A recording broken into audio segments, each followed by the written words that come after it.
Muy buenas tardes a todos, bienvenidos. Yo soy Mercy Correia y para mí es un gusto darles la bienvenida a la Sala Azul en este segundo día del Foro Económico Internacional América Latina y el Caribe 2026, cómo posicionar a la región en el escenario global.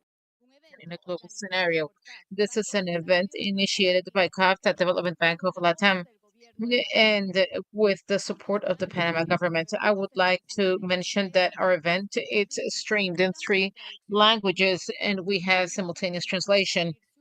I would like to share your experiences and reflections using the hashtag Foro Económico CAF. Of course, you can follow us on social media like in X, Instagram, and Facebook. In this way, we're going to continue our dialogue beyond these walls and to reach a global audience. And therefore, I would like to invite our media partners, Brisa, CNN, La Prensa, Estrella de Panamá, Mercado, El Tiempo, El Universo, Mercurio, El Comercio, ABC, Radio Panama, The Guardian, La Nación, Listín Diario, RCN, El Deber, el Diario El Salvador. This forum has the has several events, as you can see, and therefore is all this in all the different rooms we're going to have parallel sessions that are going to cover the most relevant topics.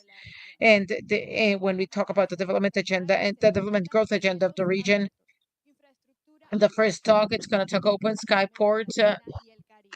airport structures and connectivity in Latam and the Caribbean. And I have the pleasure to introduce our participant, Ezequiel Berramechea, who is the director of Latam Corporation America. Surab Porolis he works and Maria Luisa Navarro, who's the senior director of government relations of Copa Airlines. And Melissa Perez, who's the chief operator officers of Tucumán, Panama. And Peter Cerda, who is the regional VP of International of IATA for the Americas. And Fabio Rabani, who's the regional director of the South American Food of Civil International Aviation, or OAC, that it's also going to be our moderator. Now I'm going to give the word who works in of CAF, and that's going to welcome you to this panel. Thank you so much. My name is Fausto Arroyo. And on behalf of CAF, the Development Bank of Latin America and the Caribbean, we are going to talk on this panel that it's focused on the strategic regions of which is the agenda of open skies. And that's why this is not just a panel. And we want to enable high-level technical dialogues and to coordinate all the key stakeholders and to share the vision that promotes competitivity and sustainable development of aviation in Latin and the Caribbean. And in 2025 was an inflection point for regional airport transportation. Between January and September, passenger transportation grew 4.43% in comparison to the prior year. And countries like Argentina, Brazil, Panama, and Peru registered a very notorious growth, consolidating our region as one of the ones that have the best performance. This dynamism shows that there is a real demand for more connectivity, of more integrated markets, of regulations that accompany this growth. But also, it reminds us something very essential. It's with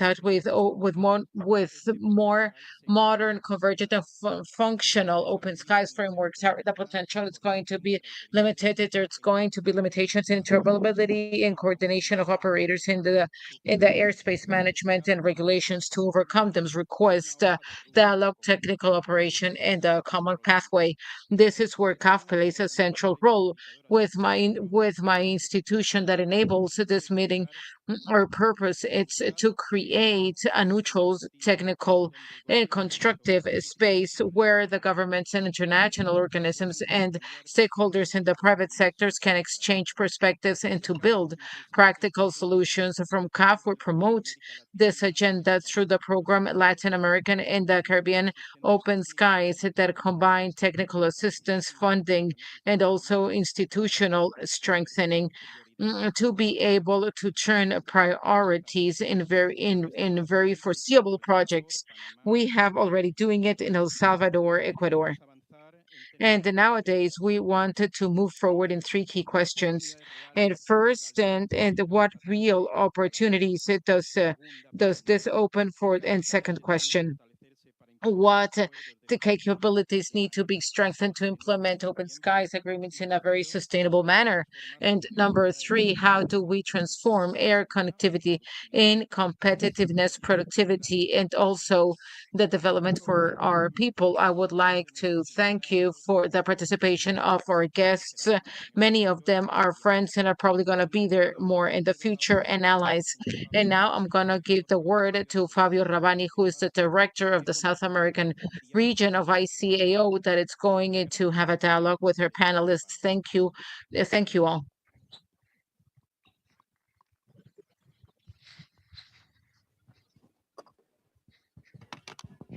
Muy buenas tardes. Es un gran Good afternoon, everybody. It's a pleasure to be here with you.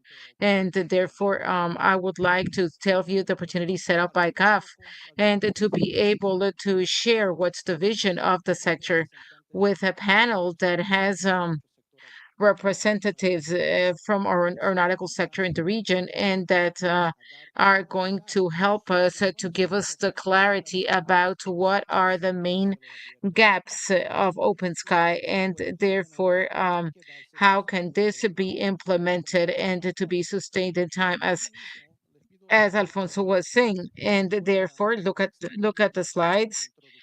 And I'm not going to go into the introduction because the panel has much more to say than me, but it's very important and to see, okay, can you hear what I'm saying? How many understand the concept of open sky? Who understands what open skies is?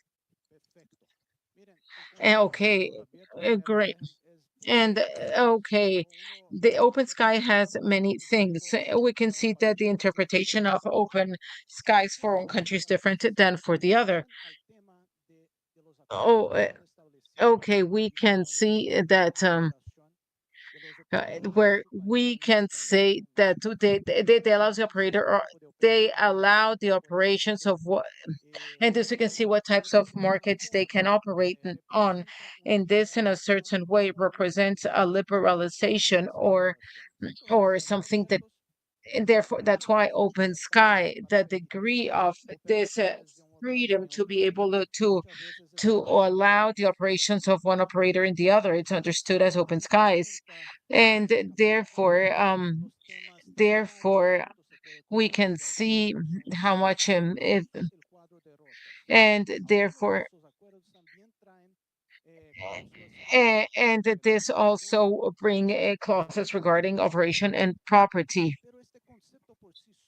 And therefore, this concept doesn't say what are open skies. And please allow me to do an analogy. If you invite someone to your house, we can say that the open skies policy, it's that you open the door so that the people get home. But with an open sky, maybe the person doesn't come in. How do you how do you invite? You say, please come in. And what does this mean? These are the regulatories, they're the public, and therefore all the capacity of the infrastructure that we have there, the human, and that's the human talent to be able to work in this. And this is the invitation that has to open up the open sky. It's seen.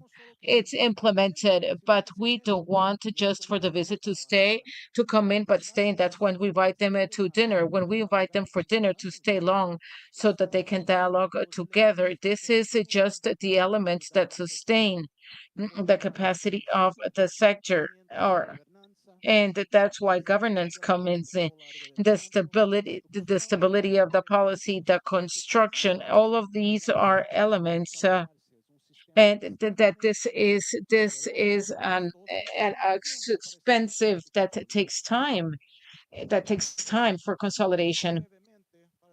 And to give you, well, I don't see the slides here, but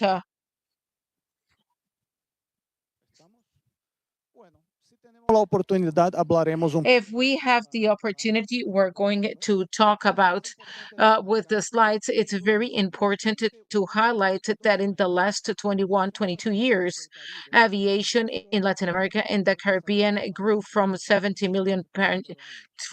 to 300 million passengers a year. And this is because of several liberation public policies, both for domestic flights and also and also measurements for operations and agreements with several countries that would allow the development of the aviation system in a region.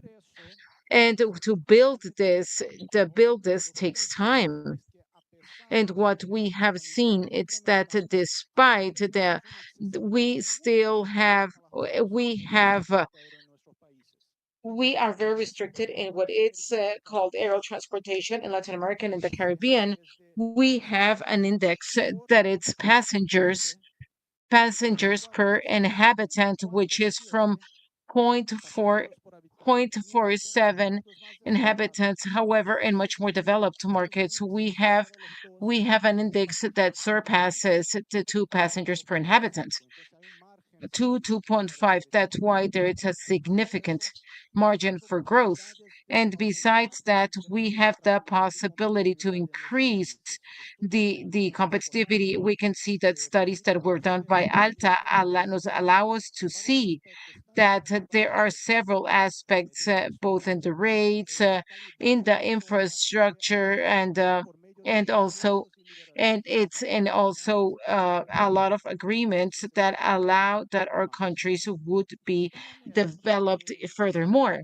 In this way, I would like to stop talking and maybe we can see the slides later on. But I would like it to talk with our panelists to be able to initiate the panelists with a couple of questions. And if you allow me, I am going to move over here. And I'm going to start with Maria Luisa. Maria Luisa, can you hear me well? I would like to listen a little bit this challenge, and when we can see several liberalization techniques that are not translated to the increase in operator to operators and the increase in competitivity. Can you please tell us a little bit that according from COPA that has more than 100 destinations, more than 35 countries where we operate, where do you see challenges? Okay, okay, thank you so much. I would like, before talking about challenges, I would like to see what has happened in Latam, especially in the pandemic until now, because although we still have limitations um, and challenges, we can see that the recovery of the post-pandemic has been better than what we expected. And we come from a continent where air connectivity, there are so many territories. There are so many territories that make us connect, even in big countries like Brazil, Argentina, and Chile, that don't have roads and don't have public transportation and we have rainforest, mountains, etc., that don't allow us to connect amongst countries in a very effective manner. And therefore, not long ago, we had very restrictive aero commercial policies that wouldn't allow for the connectivity that today we understand that it's essential for development. And therefore, I would like to see this the and that's why Latin America it's giving quantum leaps in the liberalizations of the bilateral frameworks that allow for a very significant growth of our connectivity. And I wanted I call it the club of the restrictive countries. Everybody knows me. Not everybody loves me, but the truth is that each time they are less, because Panama, it's a huge example of an option of an open skies policy for years. We are a small country. We have a very limited population, and we have a starting market that decided to to to work in connectivity. In this way, we can see that most of the countries in the continent have moved around in this direction. We need to understand that in the last years, there's a huge effort in Argentina still did it in a very extraordinary manner, and increasing its connectivity more than 20%. And in Peru, the last weeks have given excellent steps in this direction, but we still have some that decide to keep restricted in their aerial policies, and I think that affects the development of the industry. But we can see that the opening of the skies, it's more than a bilateral agreement. It has to be accompanied by coherent public policies that allows not only to fly, but to do it in an efficient and sustainable manner. And I'm sure that the panel will have more to say, but and therefore, we can see that we have a very important path to follow, and we have an airport that has limited capabilities. We have clogged up airports and skies that require reorganizing in infrastructure. We have the region that has operational costs with very high operational costs, and we can see that the costs, the fees, the taxes, and everything that everybody wants to add to an air ticket. It's the reality. And that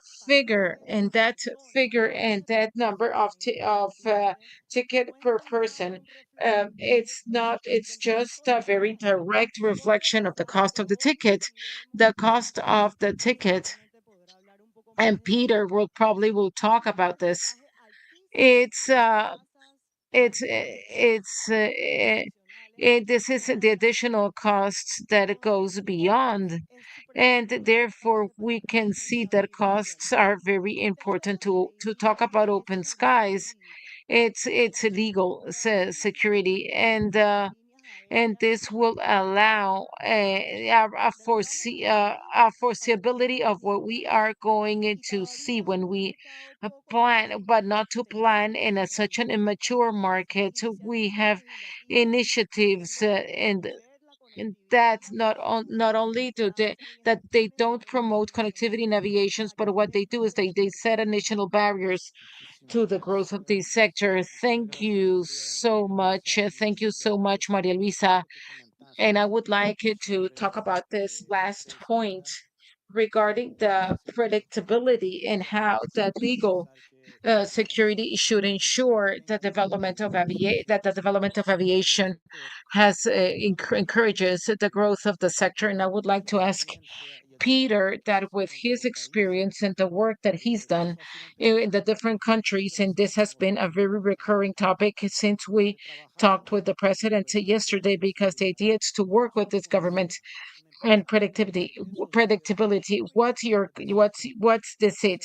How do you decide? Or maybe you are going to work on other markets, because at the end there are options all over the place, and therefore regulatory, and of course that it's influence air operators. And I would like it to ask about the perspectives that you have with regards to this topic. Okay, thank you so much. Thank you so much.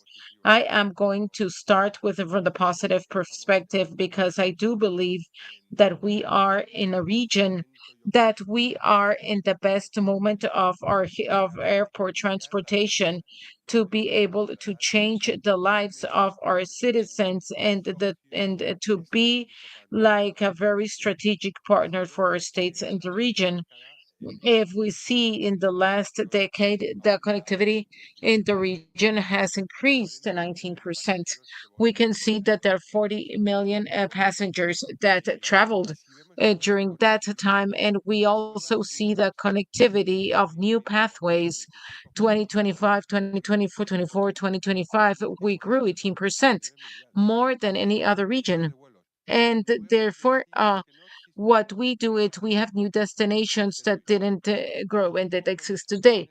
And this is something that it's that this to be this strategic partner with the government and ensure that we have connectivity in all parts of the region. But as Maria Luisa well said, one challenge is that we operate and in that many of the agreements are clogged up, and that it's a challenge because for the regulatory framework it's very important to giving the geopolitical challenges in a region. How do we start? How do the airlines start? Because nowadays we can see that at the regional way, Brazil doesn't compete with Argentina, Chile doesn't compete with Peru. The Latin American countries are competing. We can see that that our touristic destinations are competing with. Because nowadays the important thing, the technology allows us to travel to further distance with less stops for the passengers. And therefore, we can see that with only one stop, a passenger can be here in Panama, and tomorrow he can wake up in Sydney with just one single stop. But this comes with opportunities and challenges. What happens in a region? And the regulatory framework has been very inconsistent for many decades. And with each government change, we have a change of policies. And a very good example, and Maria Luisa is said it, it's what we are living in Argentina. Because I love soccer, I would say that if we had a World Cup we had a World Cup in aviation because of the changes happened, Argentina would have won with all the bilateral agreements that they have signed in the last 48 months. And the truth is that it has been extraordinary, not only the commitments, but also compliance with what's been promised to open up their country, to bring more airlines, to bring up more competition, and this comes within a very firm regulatory framework that has been very firm. But for an airline and for our sector, it's not for years of policies, and they have to be constant policies regardless,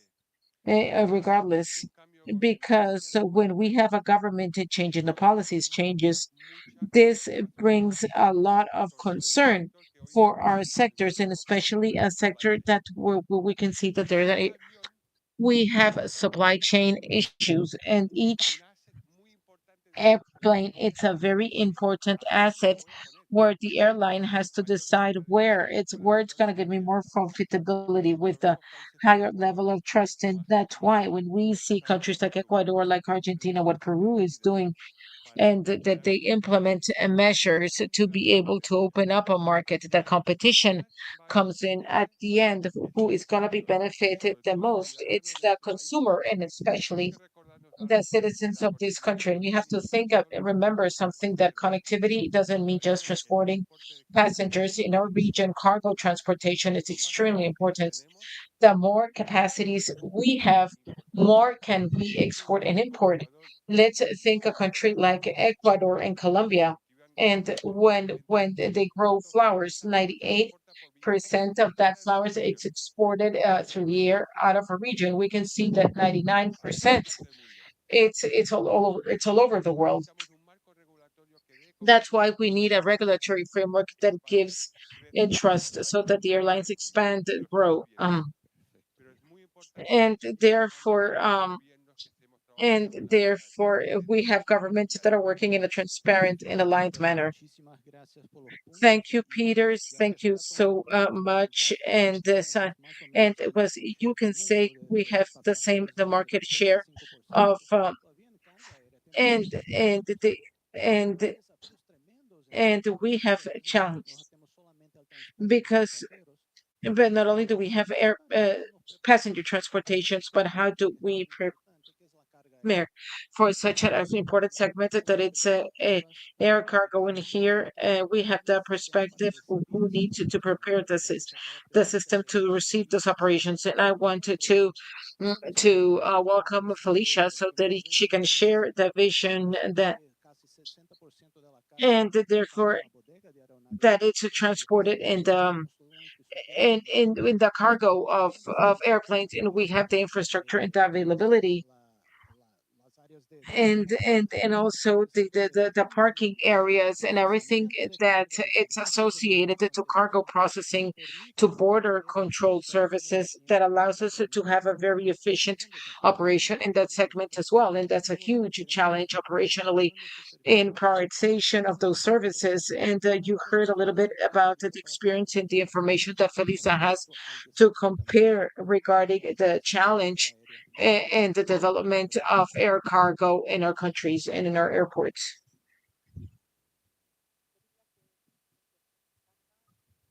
Caso del aeropuerto de Tocumen.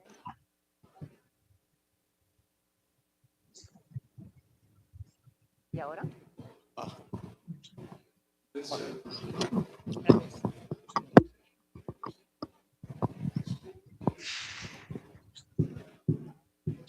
En cuestión de carga. Sí, ahí está encendido. ¿Perdón? Así está encendido. Sí, pero facilita. De acuerdo. Bueno, pues ahora sí, buenas tardes a todos. Okay, everybody, thank you. When we talk about the in cargo, the Tucumán Airport cargo, it's not a compliment. As a matter of fact, in 2025, we moved more than 250,000 tons with 15% growth. And that's why it's a huge challenge to be able to manage them. And of course, the challenge it's not to choose between passengers and cargo. I think that the challenge is how we define a model where the two sides can grow without blocking each other. In this sense, and in this sense, where do we start from? It's how can we manage? How can we manage the existing capacity in the best way possible? And that's why we have to start so that the cargo is part of the planning in the same way that we plan passengers. Cargo also needs to have a model, clear rules of the game. And based on that, we need to integrate it in the airport.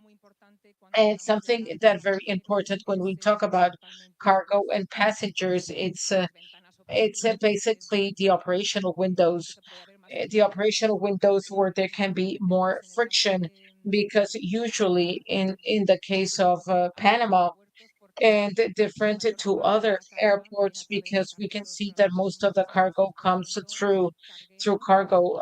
Most of them it's cargo companies and not warehouses. That's why we have the challenge that we have a lower flow of what's normally integrated in passenger flights, and we have another flow that comes directly to cargo vessels in the generation which when those that don't have frictions with the passengers. Cargo also needs to have independent infrastructures, totally independent with their actions and the incorrect sizes. And in the moment in which the cargo operations starts to invade the passengers resources, it generates distortions in the operation. And well, we need to integrate the operational model of cargo, the predictability, times, transit, and what you've mentioned before, and to be able to have the very efficient customs control in cargo, it's critical. That needs to have its own indicators and levels of service. To end off, we can see the capacity and the planning. We need to do a planning regarding the infrastructure from the airspace, runways, and in the short, mid, and long term, where we integrated two sizes, and that's why those so that critical resources are well I mentioned. And the second element is the management and the governance of the capacity, where we identify what doesn't work and we reassign that operation in the moment when there's more value and causes less friction for the operation.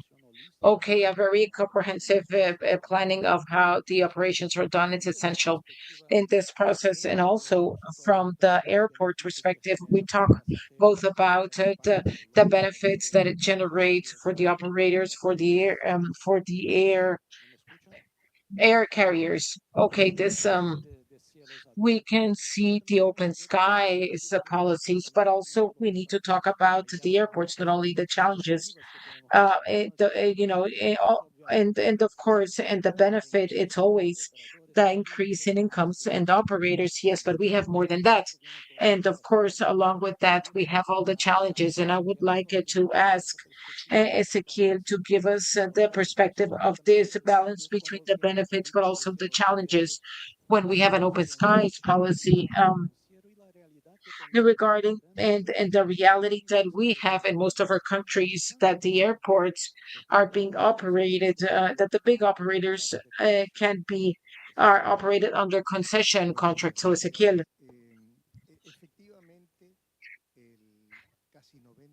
effectively 90% of traffic of Latam and the Caribbean, it's under private management and with private investments in all its airports. And we can see that the regulatory framework of each of the concession contract varies, and that's why it has its pros and cons. There are a lot of concession contracts that have been from the first era of the 90s that don't have the flexibility that it's required by the sector nowadays. A very dynamic sector, a sector with a lot of changes, and that this open skies situation has a direct impact on many airports that didn't have traffic as of now, and right now they are growing a lot. As Peter well said, that the case of Argentina, where they worked a lot to be able to generate a huge number of bilateral agreements and to open up traffic to a series of routes. And nowadays they have the challenge that many airports inside Argentina that by contract didn't have developed infrastructure for the amount of traffic nowadays. And I do hope with the government that reacts and the operator, when it's a private operator, has a different types of reactions. They are developing and they're having new routes in Argentina. And we can see that the challenge for the airport is, and I think that the airport have the possibility of adapting to this new growth, that it's not just the same routes, but also different cities that before didn't have traffic and now they do. And I think that the most important thing is to work together with the work together between the airlines, between the governments, and between the airports, because finally it is said that the only thing that works is that. In that way, Maria Luisa also talked about there are the three, say 40, the governments would have costs to the airport costs, and as tourism or as migration rates or different kinds of fees, and this or even and it's in huge airport fees. And there are airports in Latam that pay to the government, which is not bad. I mean, it's not bad. They should, but some they should leave profits. But I think that these are margins that could be reduced. I think that there is something working together will allow to generate more benefits for everybody. Y yo creo que esta visión también de cooperación y trabajo con Ezequiel, and this view of cooperation and work is essential for any sector. Even when we speak about broader sectors that work together or very closely. We have the privilege of having here with us the former Secretary General for Tourism, two actually of the OACI, that we are talking of Mr. Paulo Cashri, and he always defended innovation and international cooperation, looking for a long-term view to establish policies for growth, connectivity when it comes to the promotion of tourism in our region. So we have an estimate of 6 million jobs, 5 million of which belong to tourism sector only. And I would like to ask you, how to put this policy of open skies in place actually to speed up not only the growth but only to transform the operation of the tourism sector in Latin America to promote inclusion and of course the generation of jobs in our country. Thank you. Thanks to all my colleagues, panel members here. I wouldn't like to leave Panama without congratulating CAF for this wonderful event. This has been mentioned several times, of course, but from the tourism sector, I would like to thank dear Sergio Granados for his excellent team as well for having created this. I really wasn't expecting this, attendance of so many people on this high level forum. Persons like me for the first time here is stunning. For next year, now I think you will need to look for a room 2 times as large as this one. I don't.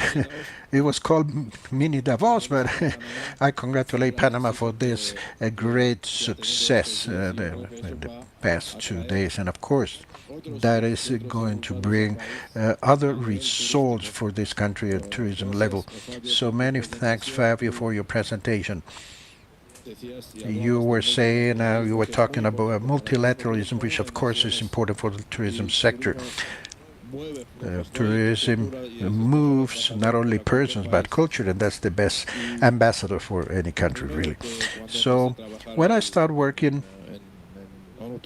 in tourism, the first step, we agree with another big Colombian, Juan Carlos Salazar, Director General of OACI, or ICAO. Yeah, OAC, ICAO, depending on what language you're speaking about. And with IATA, we have entered into this partnership to thinking together. We are brothers in this sector of ours, to think together how to develop connectivity in Latin America. I believe that this region has a lot of future to work, to do things, to enter into projects, and we are always working in the past years for or in 3 directions, generally speaking. First of all, it was investment, because the region requires some investment, and there are many opportunities. Let's start with your country, Brazil. Brazil is like an entire different world. There are thousands of opportunities there for investment. And we can say that investment, hotels, bridges, and airports, but there's also education. We started for the first time in history to invest in education, because without persons properly educated, I think we won't go anywhere. And the number 3, we have seen that it was connectivity was pretty important. Connectivity, and even Fabio can do it. We don't have the support of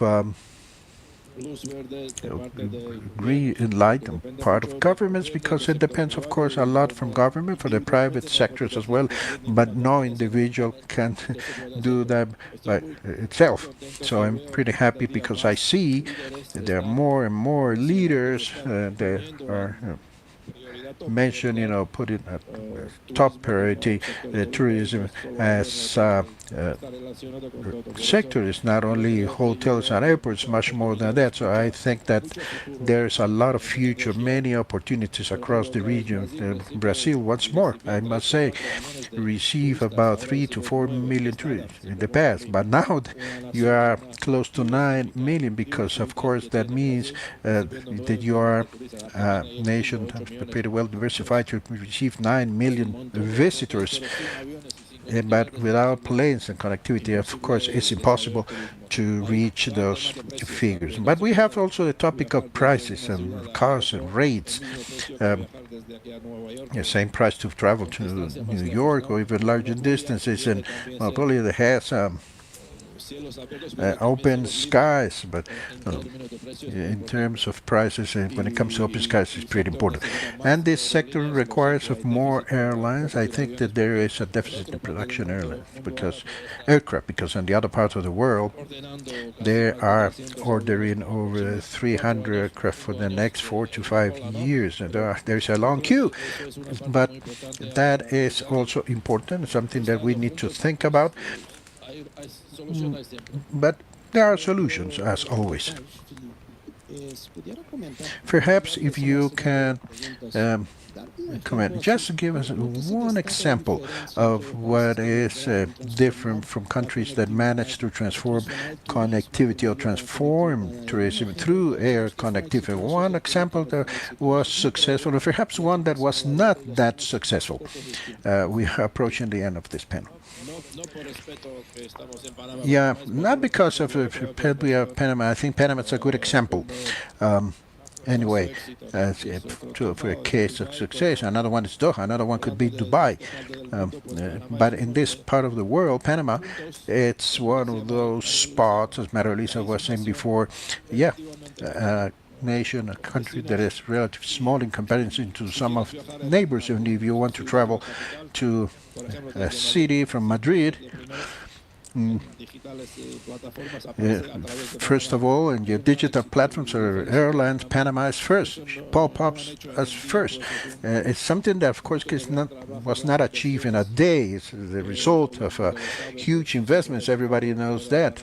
To come to Panama 25 years ago is quite different of what is to come to Panama nowadays. So it's just one case of success. I also am a fan of soccer or football. I like to travel there, but I think that soccer or football is something that is for us in Brazil is,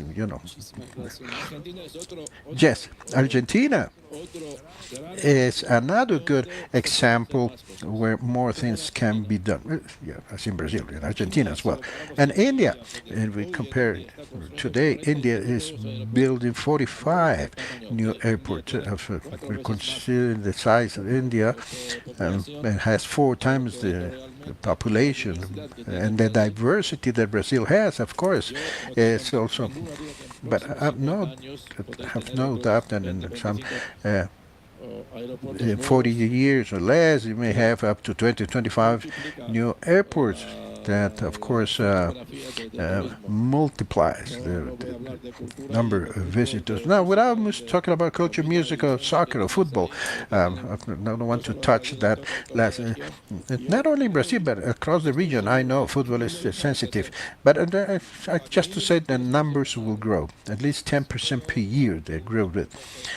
Going back to your question, I think Punta Cana in Dominican Republic is a good example. In 20 years, it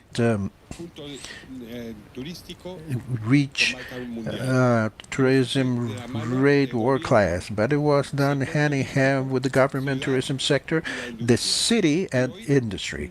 And today, Punta Cana is connected with the entire world, almost, and thanks to the state policies and working closely with the tourism sector.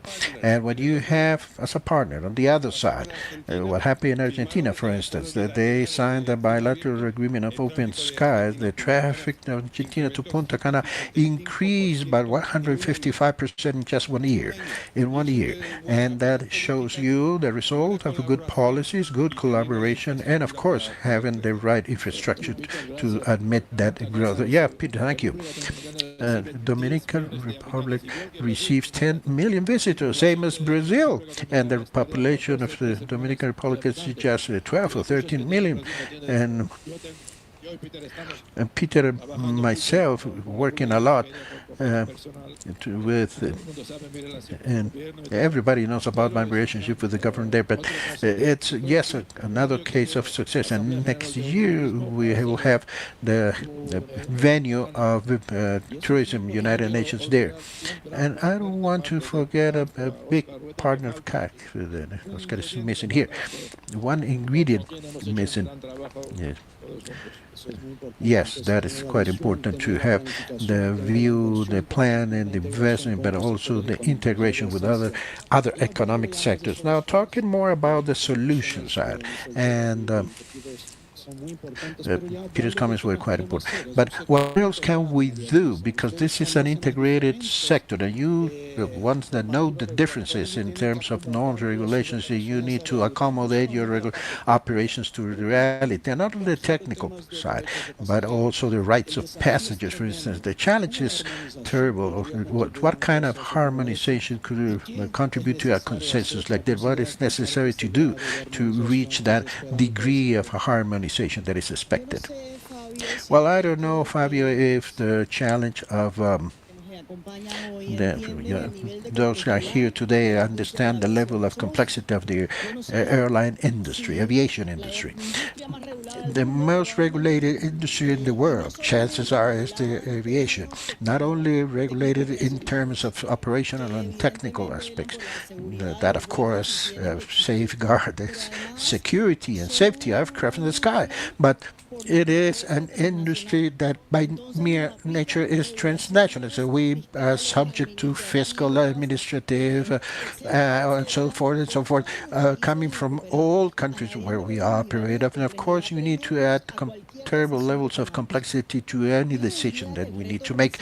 I would say, however, that the main challenge, especially in a region that is not so much integrated in terms of regulations, such as the Latin American region, I think is to coordinate the efforts to reduce duplicity, to avoid bureaucratic processes, and that, of course, end up putting costs to our operations. Now, another hemispheric blocs have been walking up as more faster steps in terms of harmonizing regulation, but in Latin America, we still work like an isles or isolated block. So I would like to contribute with solution, and maybe we will take a day to discuss this. The international standards exist, and regional organizations exist that are being called to trace out, to lay down the path of countries that want to develop this engine that should be travel. And it will be a good for the sector if we adopt those standards, each one of us, each country. But if in top of that, of those international standards accepted by the peers, we can put in place mechanisms to simplify other steps to simplify the same regulation and to state the resources that are devoted to the supervision of regulation. If these regulations are in harmony, these resources will be less. I'm talking about licenses, registry, permits, visas, taxes, security and safety aspects, and so forth.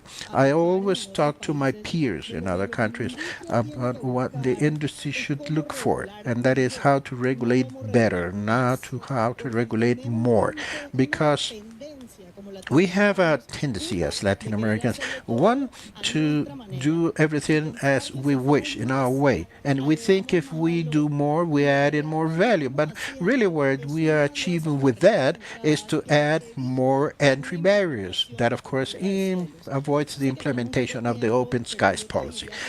We have not much time, but I can say, Fabio, that a big task for organisms that can contribute to this region is the universalization and the adoption of policies, and countries, regardless if they are more mature or less mature in terms of aviation, accept those standards. As of course, if we can first test them and that way reduce the bureaucratic process that both state and industry have and that we need to confront. Thank you, Merci. I think those are pretty valuable concepts in this sector that has been widely discussed. But at the same time, we need to achieve results when it comes to harmonization. Oftentimes, they don't translate to to reduction of other processes. Processes not necessarily add to safety or security the industry, or even to expand the capacity of the entire system. So what you said is quite valuable, that need to be explored, but of course we need to use better the mechanisms that we already have. It's something that we invite the states to do, especially working closely with OASI or ICAO. Now, talking about collaboration and coordination and bringing this to the reality of airports, Felisa, you were saying when you were talking about the freight and all challenges to involve and integrate planning processes, to work with multiple stakeholders and players, both public and private, that are part of the airport business. But what are good examples, for instance, when it comes to joint planning, integrated strategies that have been effective to improve cooperation and collaboration between airports? Well, let's see. I understand that it means how can we integrate ourselves in the development of connectivity and the impact it produces in the position of the country as a whole.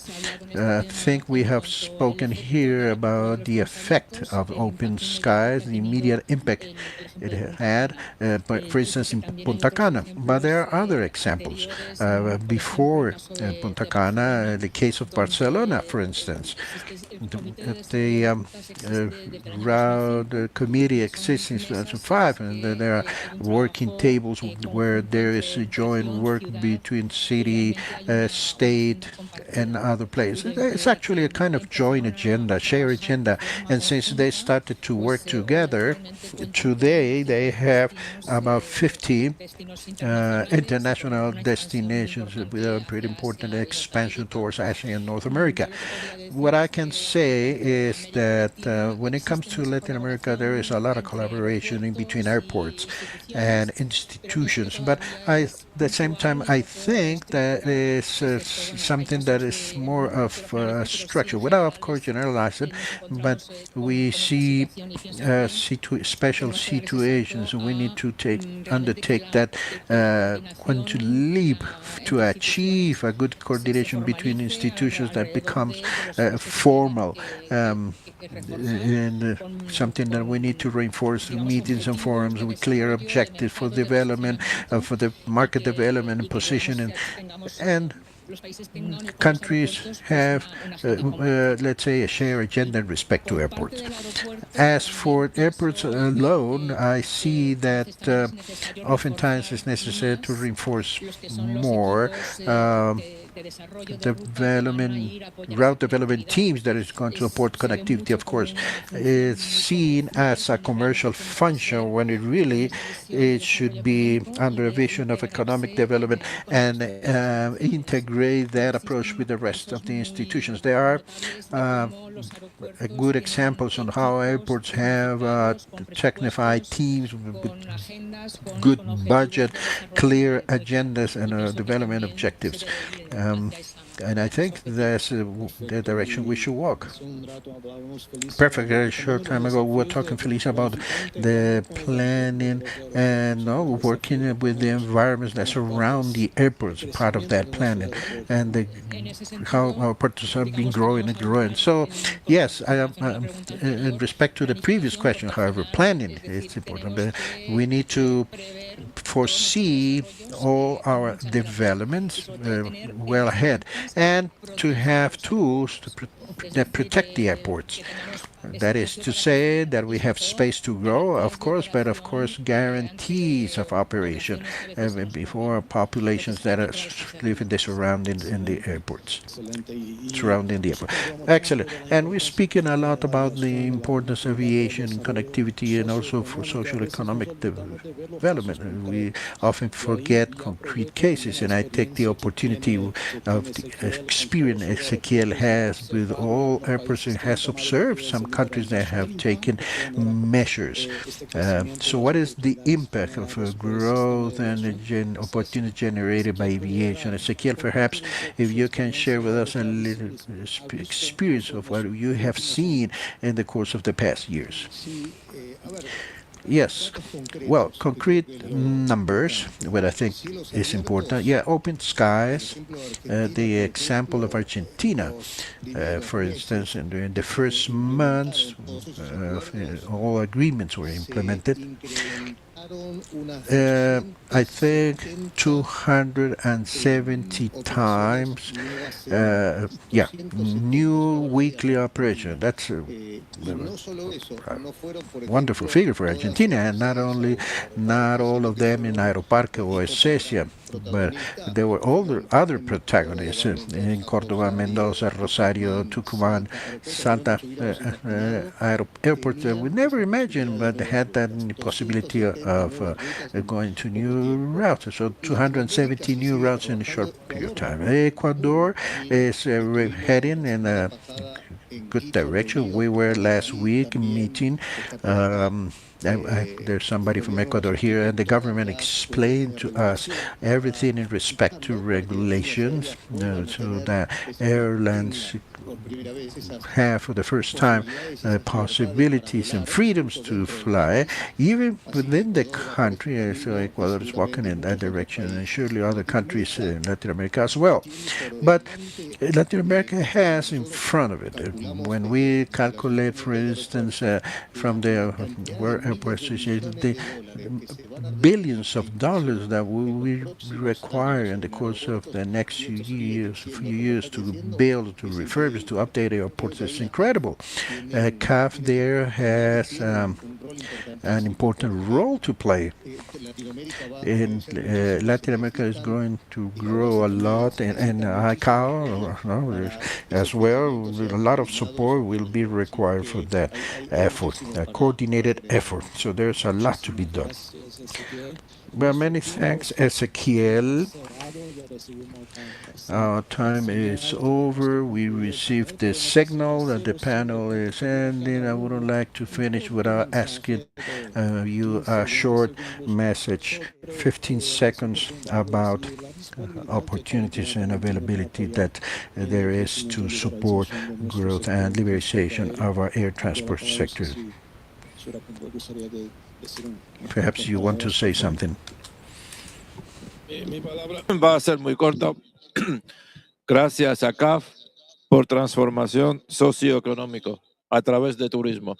Eso es la historia que este banco hace primera vez en la historia de turismo de Latinoamérica. Y eso solo empiezo. Gracias por un gran trabajo. Más importante para todos americanos o latinoamericanos es crear nuevos puestos de trabajo. Eso es objetivo número uno y nuestro trabajo. Y ahí sin inversión. One, and without investment and support, that's impossible to do. That's why I believe it's a good job being done by CAF, and I'm going to wish you a lot of success and everything we are going to celebrate. Felisa, on my side, we want to work for everybody and need for infrastructure. I think airports need to integrate completely from the very planning stage. It's a way to confront and to have a good adaptation capacity to what is coming. Now, next aspect is cooperation. Airports are not, it's something that is not isolated. It's something that needs to work with other peers and other sectors for assured growth. Well, I rescue and I think it's pretty important. We have mentioned that that is joint work and coordination between all stakeholders and players that belong to the sector. And I cannot just mention in cases of success. Cases of successes, we are going to talk about connectivity and highlight that is Panama. It's a case where the open skies and airport infrastructure, competitive costs, and regulatory frameworks have allowed the country of 4.5 million people. There are 17 direct connection with 90 cities, 17 airlines, 1 million tourists per year, etc. So I believe, Peter, that there are stories of success, but in ours is the best one. Thank you. And you stole my point of view. But I think that in future there are excellent opportunities for growth. It's the time of our region, and we need to copy, if you will. And a good example is Panama.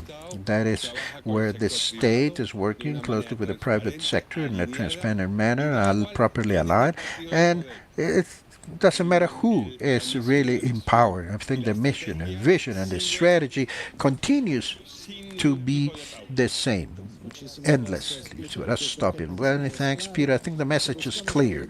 We are looking for liberalization, but at the same time, we have a strong, solid governance, effective planning, and predictable regulatory frameworks. Integrated capacities not only around infrastructure, but also around human talent and capital and agile administrative processes, and of course, good regulations that will reduce the load and the burden of operators and look into harmonize and promote transparency over entire sector. So thank you for your attendance, and now I want to ask a round of applause for our panel members. Thank you.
Y guardar silencio para recibir a nuestros panelistas.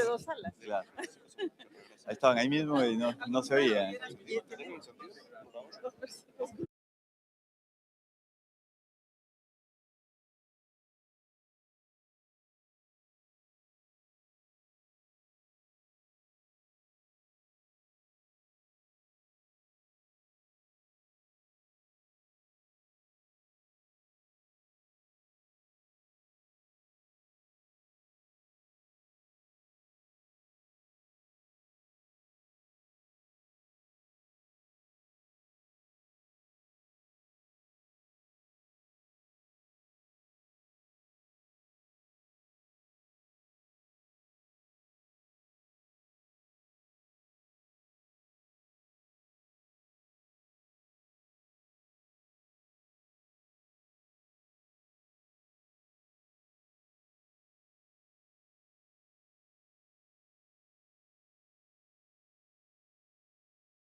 ¿Cómo se pone?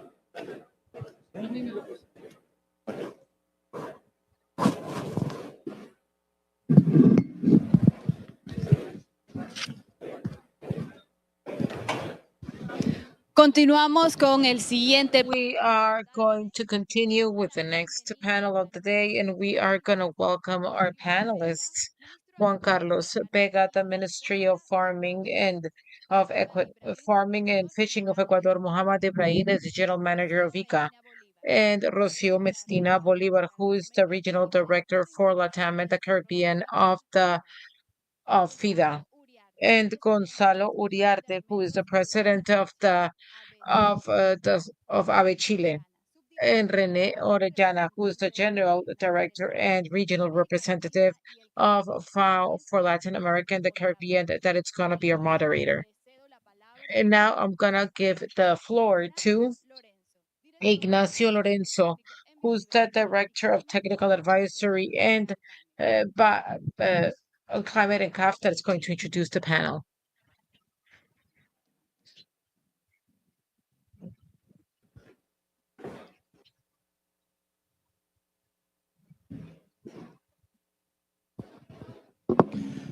Muchísimas gracias y muy buenas tardes a todas y todos.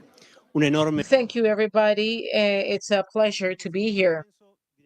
My name is Ignacio Lorenzo, that works. Once again, I would like to thank the International Economic Forum, Latin America and the Caribbean 2026, and therefore to this event, Farming and Food for a Sustainable Transition for Latam. And therefore, when we talk about an economic forum in this region, we need to include farming and food as a main pillar in the development and the generation of employment, the generation of currency and growth in our region. That's why it's very important to listen about the first institutions that work in the region, and also of the Ministry of Ecuador in the vision of that sustainable transition towards a higher production with higher sustainability.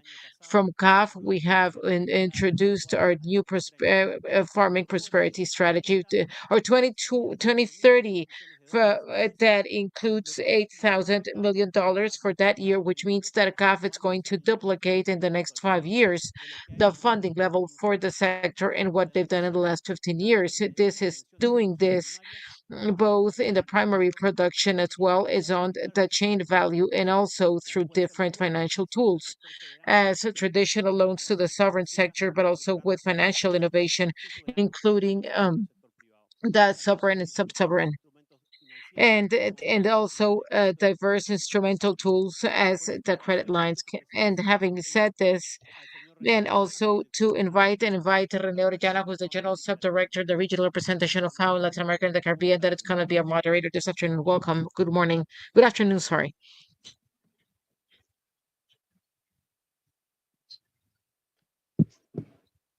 Muy buenas tardes a todos. ¿Se escucha?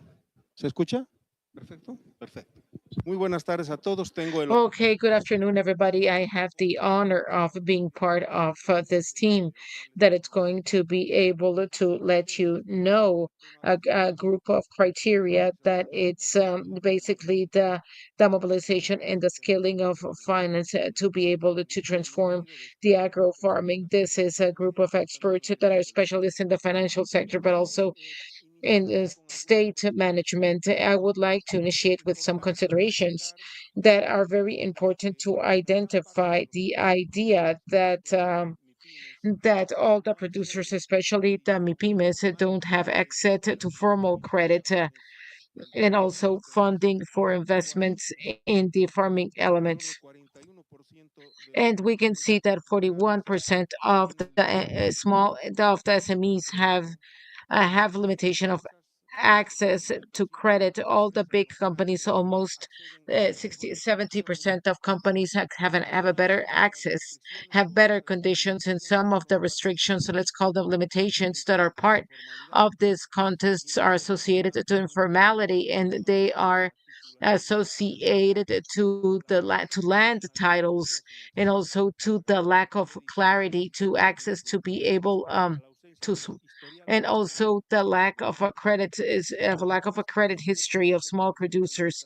And this is something that represents all kinds of limitations, so that the commercial banks, microfinance, and if we don't have clear policies about this, don't um, don't um, don't have access in the best conditions for the farming sector.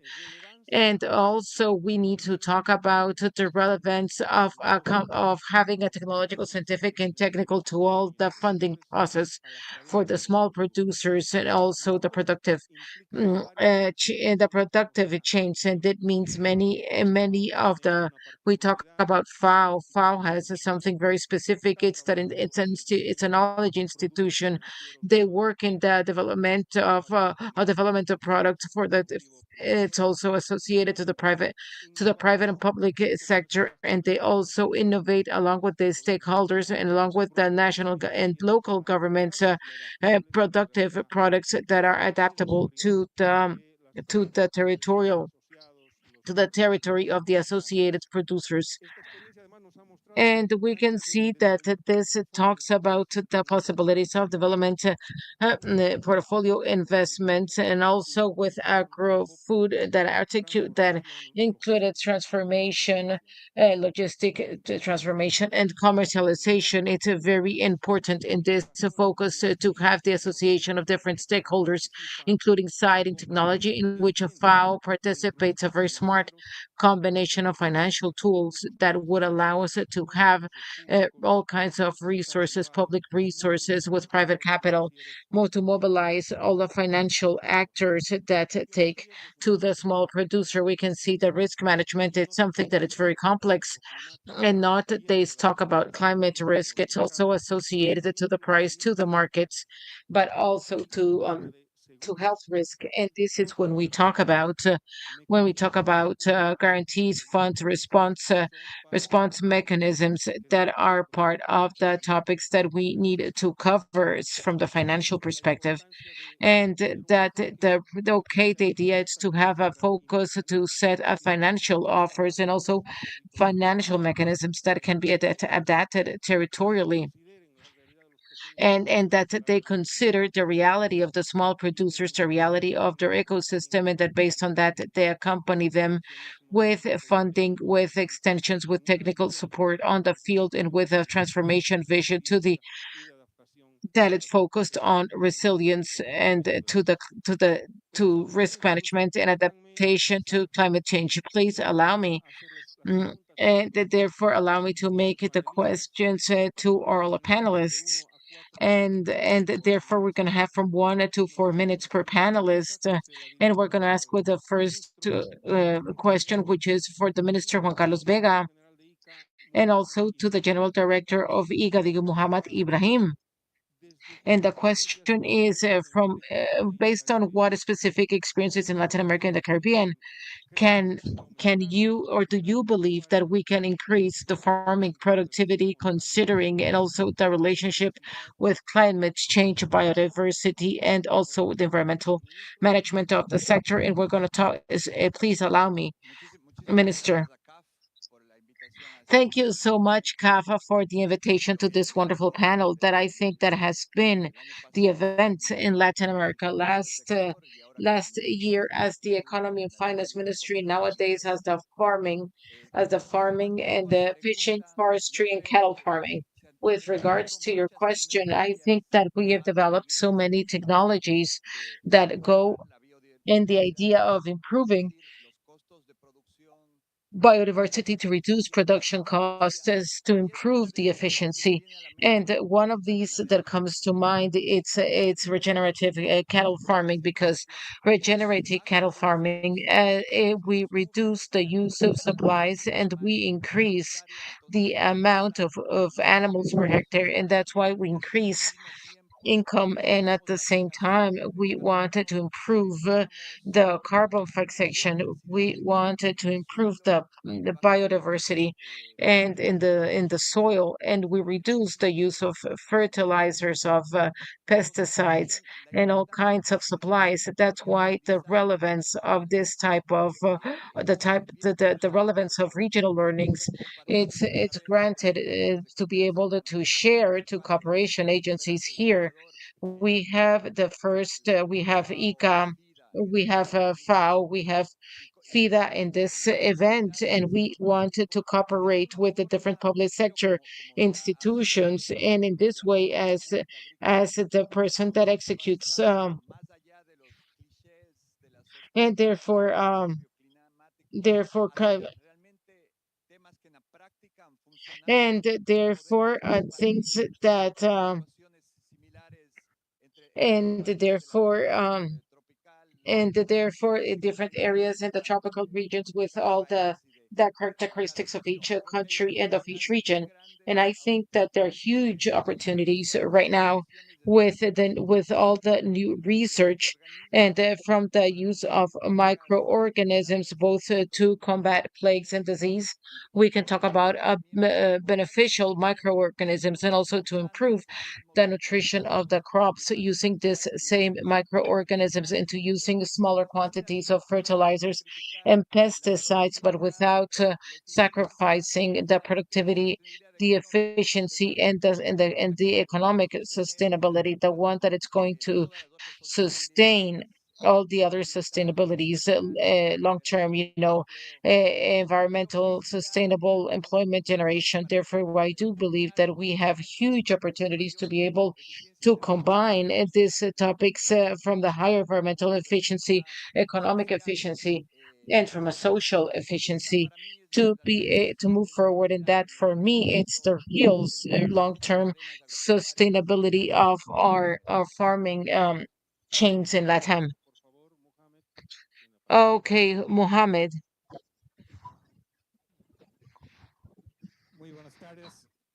Quiero agradecer al CAF. I would like to thank CAF for having invited me to participate in this event. I understand, and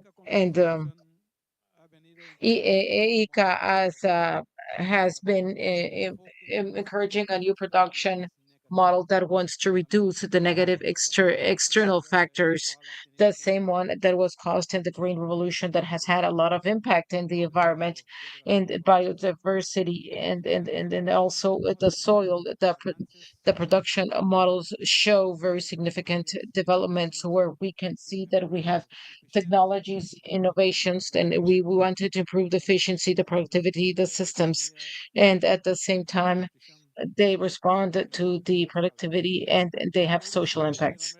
And I would like to tell you that in Latin America and in the Caribbean, they have a richness of biodiversity. They have a genetic collection of rice, of cocoa, of coffee, of potatoes, and this diversity, including corn.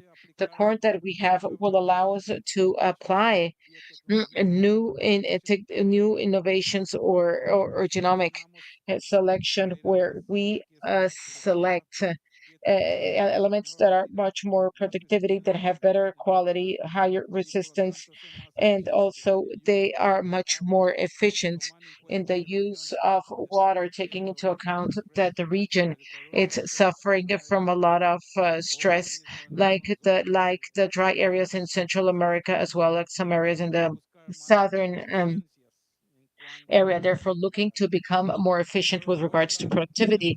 But on the other hand, we have been aware of a very systemic approach, and regarding the production, and trying to push the regenerative farming sectors, and also the agroforestry systems with an agroecological approach, understanding that ICA it's working in 32 countries, where there is where we have similarities and differences with regards to the soil conditions, with the weather, and also differences in the socioeconomic elements.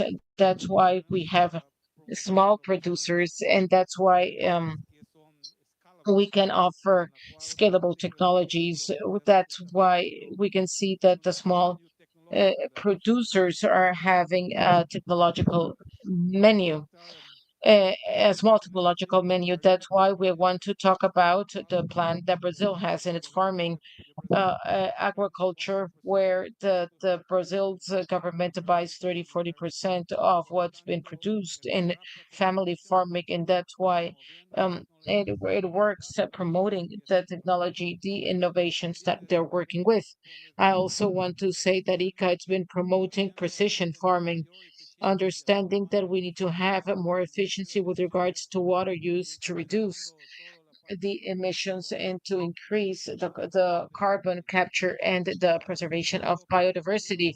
And another model that we have been developing is the concept of circular economy or bioeconomy, where we try to see how we obtain more efficiencies in having multiple channels in sugarcane production, biofuel production, supply production, where nowadays we can see that the consumers are trying to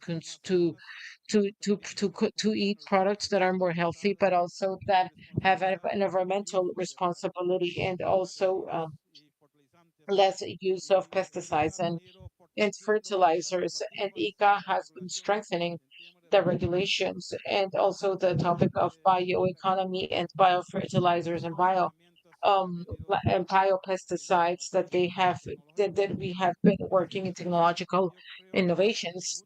And as well, there is a lot of developments. There are innovations that are working. That's why the minister mentioned the regenerative farming, and he also talked about regenerative cattle farming. This is an area in where I've been working for more than 30 years, trying to enhance regenerative farming in Esmeralda, Ecuador. And I think that these models has been the indexes have been included, or they have been included in the plans or strategies that ICA is promoting in the different countries. And I think that in CAF we have to see how CAF and other products are promoting this scalability. Thank you.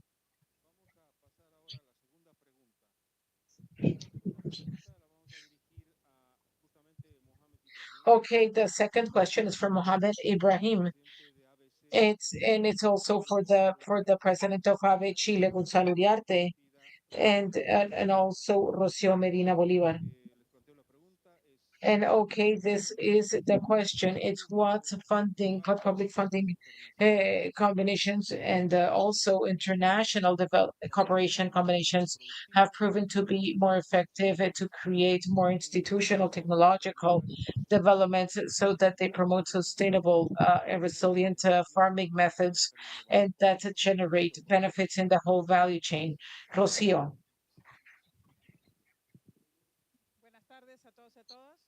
Hi, everybody. Good afternoon. Well, before all, thank you so much, and I would like to welcome the panelists and also Rene. I would like to thank you, Frida.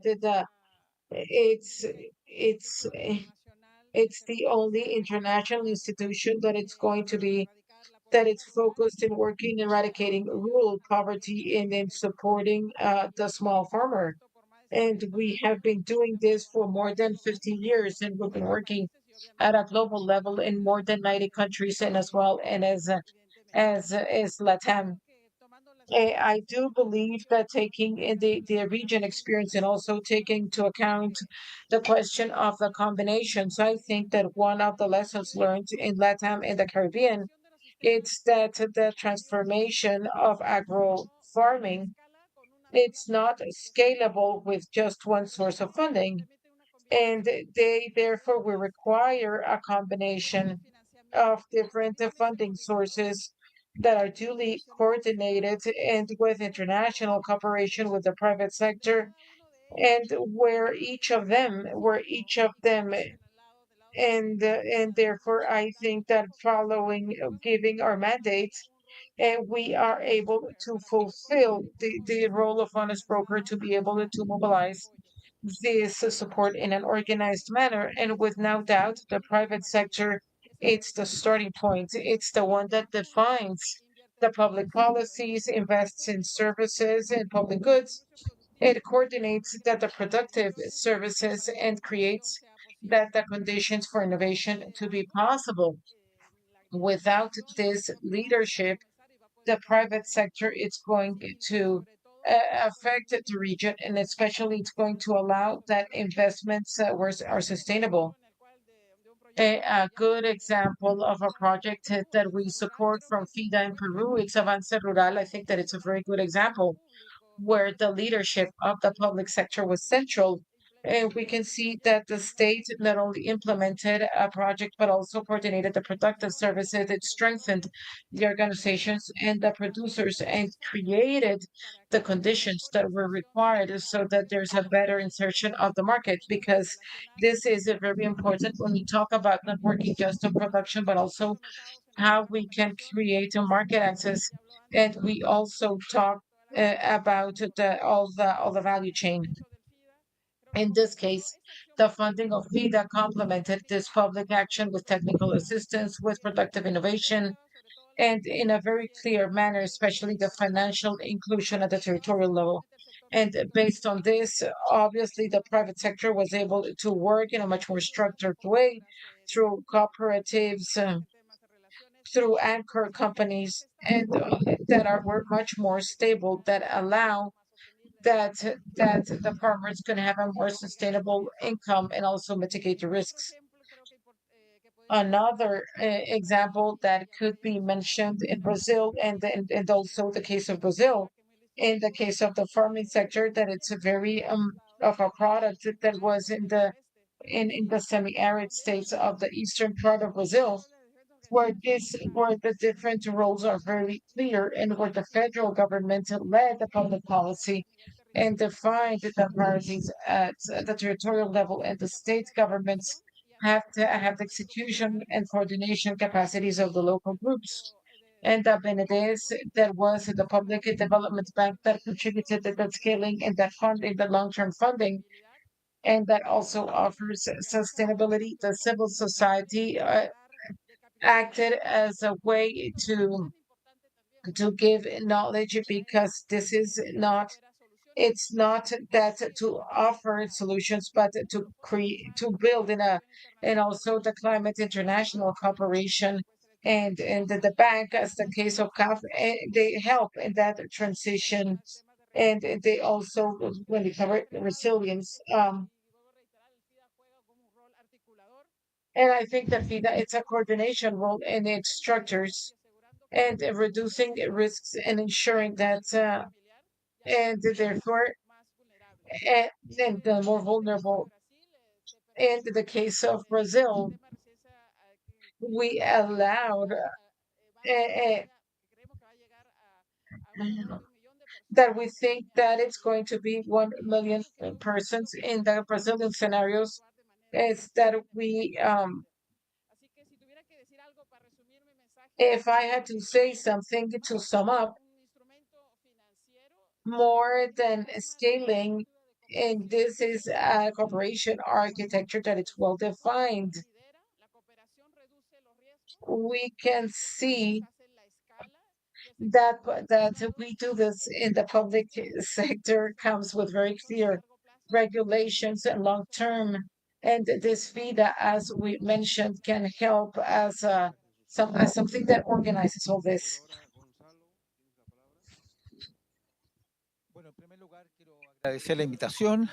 First of all, I would like, and therefore we can see that we can say, and therefore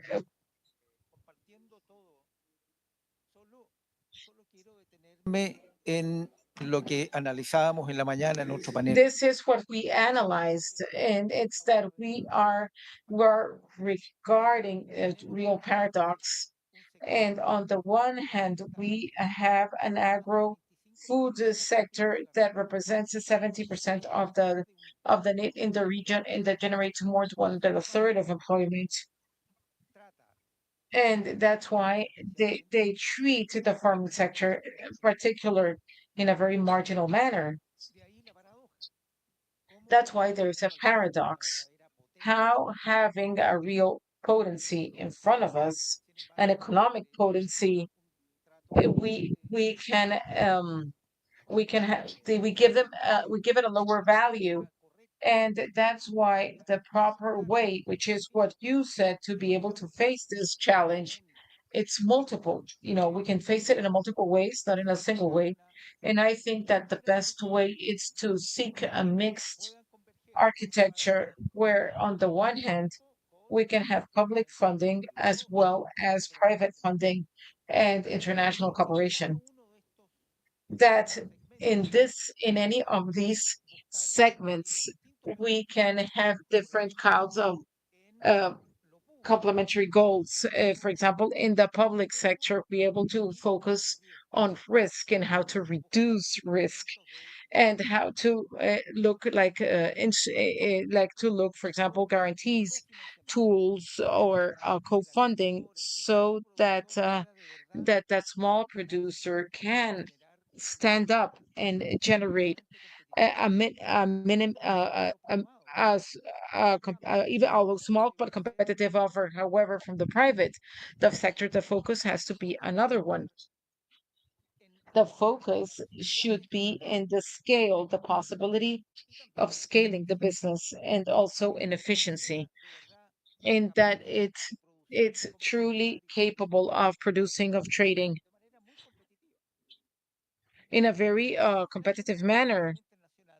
And we can say that international cooperation, that plays a very important role, and that was announced by the regional director of FAO. And therefore, it's very important that we have institutions like CAF.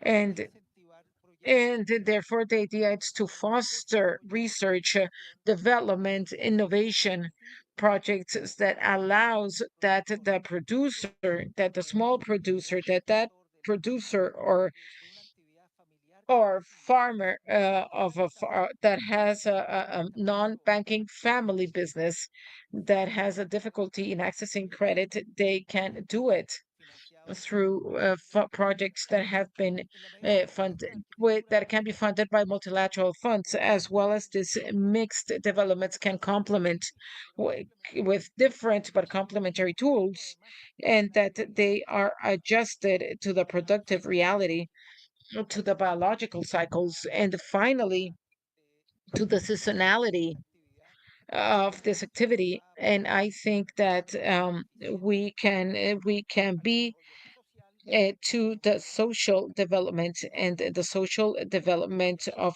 thousands and thousands of family that live and work in the country. And we're going to go to the second round with a third question. Uriarte y nuevamente a nuestra amiga Rocío Medina. Once more to our friend Rosario Meira. My question is the following. Which framework of policies and incentives are required to assure food security and economic security of those most vulnerable population, while the transition towards more sustainable agro-farming practices are generated? Minister Juan Carlos, please. Many thanks.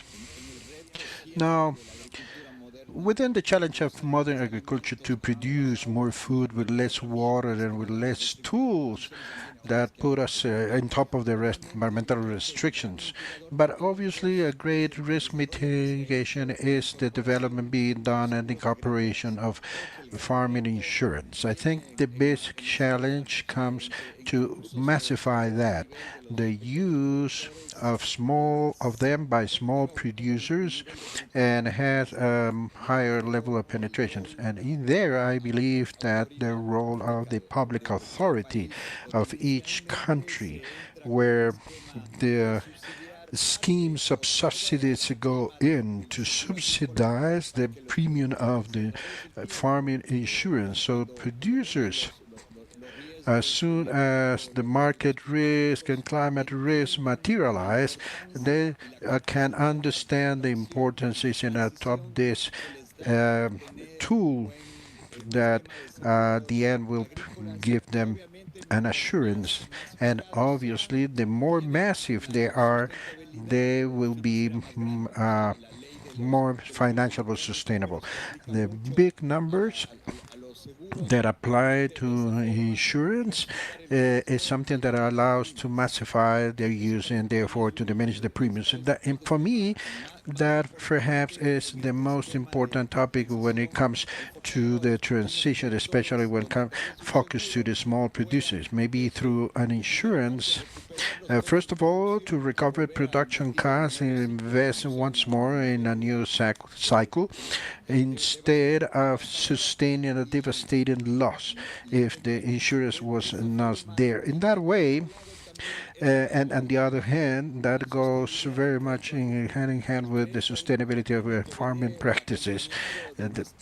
It should be accompanied by a strong scheme of insurance policies, first of all, so farming industries and insurance companies do not go broke. And that is one of the main limitations financial industry is facing today when it comes to insurance policies to farmers. They are exposed to big risks, especially market risks, climate risks, and many others, more than any other sector of the economy. So that combination in between insurance to, let's say, protect climate change and other risks means that they need to put in place insurance policies to reduce, that will help reduce the cost of these practices, and therefore diminish the financial costs as well. Thank you. Many thanks, Minister Rosillo. It's your turn. What can you say?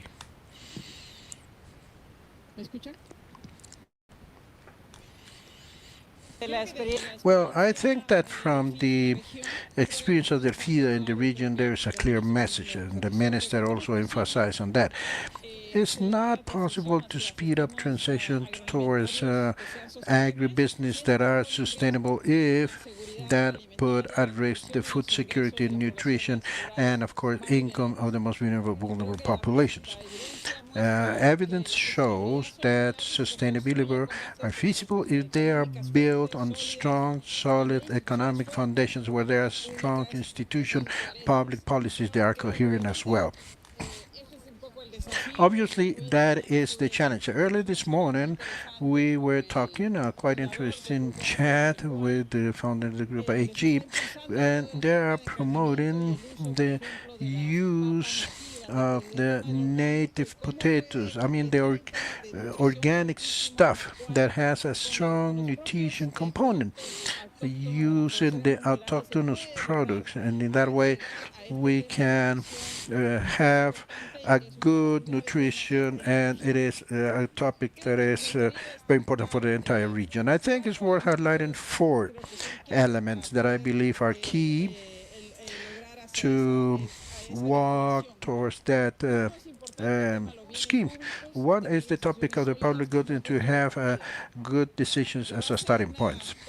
The basis of transition is public investment and have connectivity, infrastructure in the rural areas, information that is so important given the current asymmetrics now because of the lack of good infrastructure, and over that base be able to build and be able to scale up and make sustainable investment.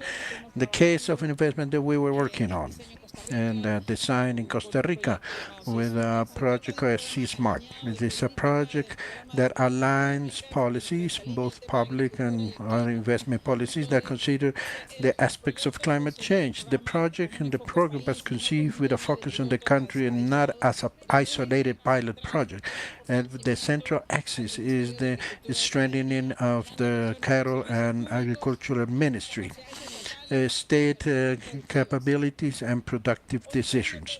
A second topic that I would like to hear is the incentives. There should be a well-designed incentive for sustainability and inclusion. The transition towards a more sustainable schemes require clear incentives that will put production, resilience, social inclusion at the forefront, and of course, nutritional results. And that includes mobilization, concessions, schemes based on results, actually, and policies that integrate small producers within the overall value chain in a more dynamic, diverse way, oriented or guided by quality. And finally, I would like to talk about policy with a territorial focus that connects food, nutrition, and income at the same level. The experience um, of previous pandemics and disasters, the income should be stable, promote more employment, and more productive scheme, especially in those territories where there is a greater climate change risk. And briefly, the case of Bolivia, where we have been working closely with the camelid sector, and we were able to grow to work with Ciudad Alimentaria that do not depend from llamas and alpacas, the two types of cattle that exist there, to improve productivity, to work and water supply. In this case, where there is high scarcity and high exposure to climate changes, this program established the basis to improve and strengthen the productive base, increase productivity, reduce animal mortality, to strengthen the local capabilities and skills, and to close the gaps of access to services. And I think these are good examples, and we will continue working and building, focusing on all the connections that I mentioned before, promoting access to markets, first of all. I believe that is quite important, the role. Remember what I mentioned before, where the public sector should be leading, and CEDA could be working on mitigation of risk, mobilization of the multilateral bank as CAF, that they can help scale up all these productivity schemes, and work can be done on a sustainable basis. Thank you, Lucio Gonzalo.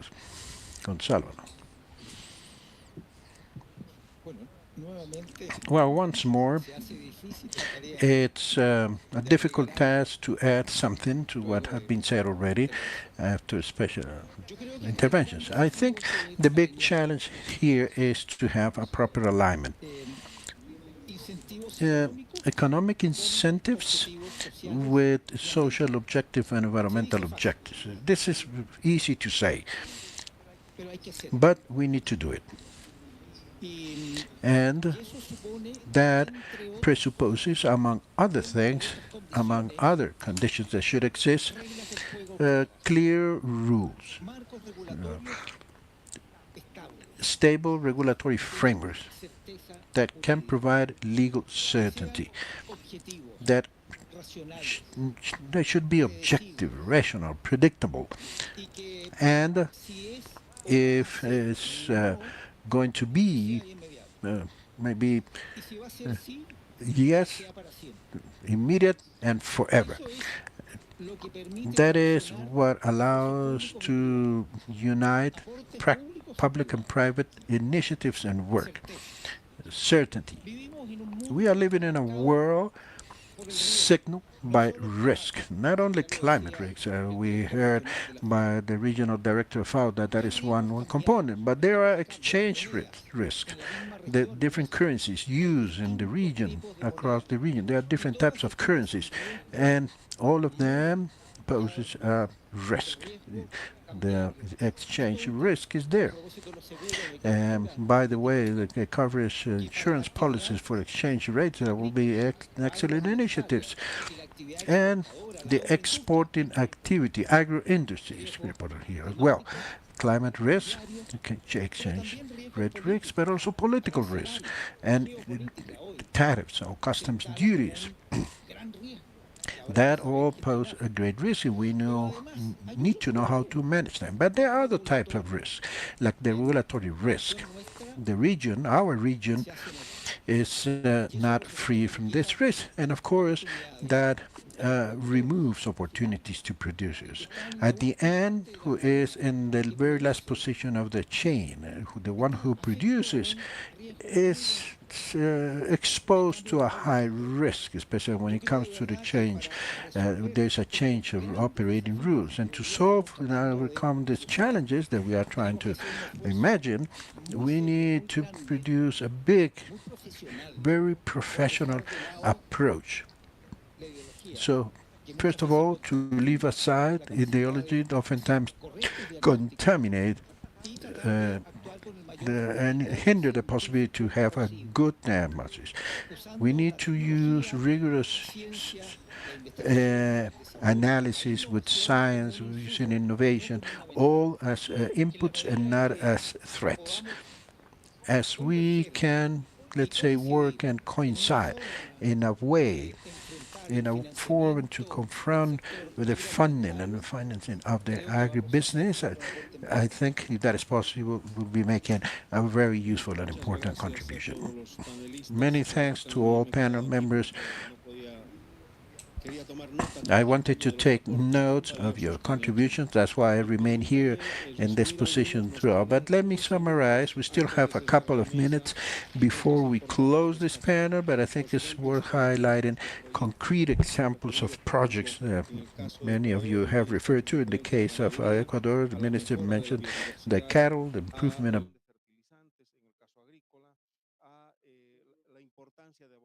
de insumos, la eficiencia en sus sistemas productivos, entendido como una conjunción de lo ambiental, lo económico y lo social. Something that entails the environment and climate change, among others. And we also heard from Ibrahim, the Brazilian experience, and Rocio, the buying of produce to farmers and peasants. In the case of Mohammed, he has proposed and enumerated the productivity, highlighting the biodiversity that is rich in Latin America, as products such as rice, cacao, and potatoes.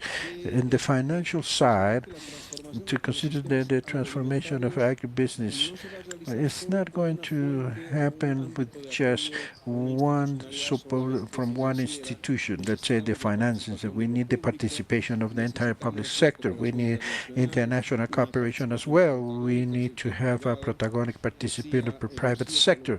Rocio was mentioned that the public sector articulates productive sectors, coordinate productive services as well. Gonzalo has interpreted that from another optics, like the mixed architecture that, let's say, works with the public and private sector in complementary. So the two dimensions, the public and private, but to reduce risks, facilitating co-financing, the private, that Gonzalo said, focus to scale up the agribusiness and also to produce greater competitiveness. From the financial side, the agricultural services need to be included. The minister even included that they need to massify the agricultural services, and that allows to, in the case of agricultural insurance schemes, provide financial sustainability, making it easy for the awarding of loans and credits to producers. Now, the importance of science and technology. This was highlighted by Santiago as well. Knowledge linked to the new farming practices that include new technologies. Knowledge that comes from the scientific sector and developed by the locals to strengthen productive schemes. Here we have institutes that work on that, like FAO.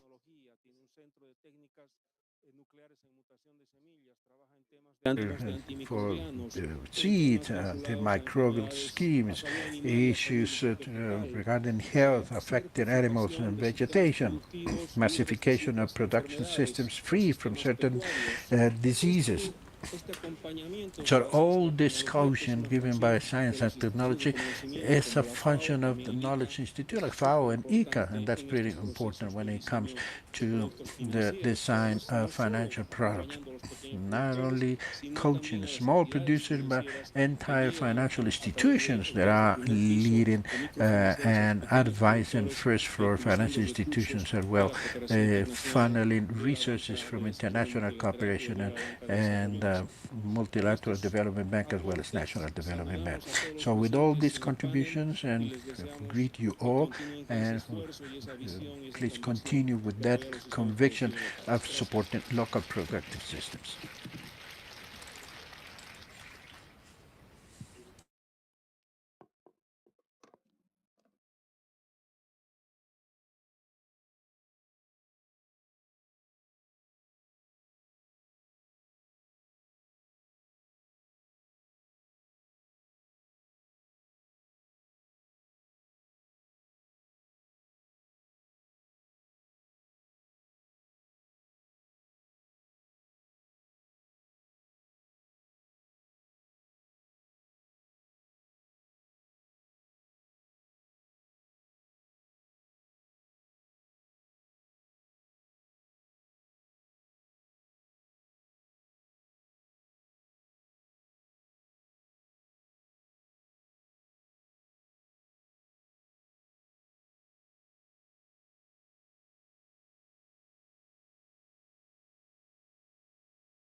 We are about to start. Please take your seats. Silence, please. We are about to introduce our next speaker.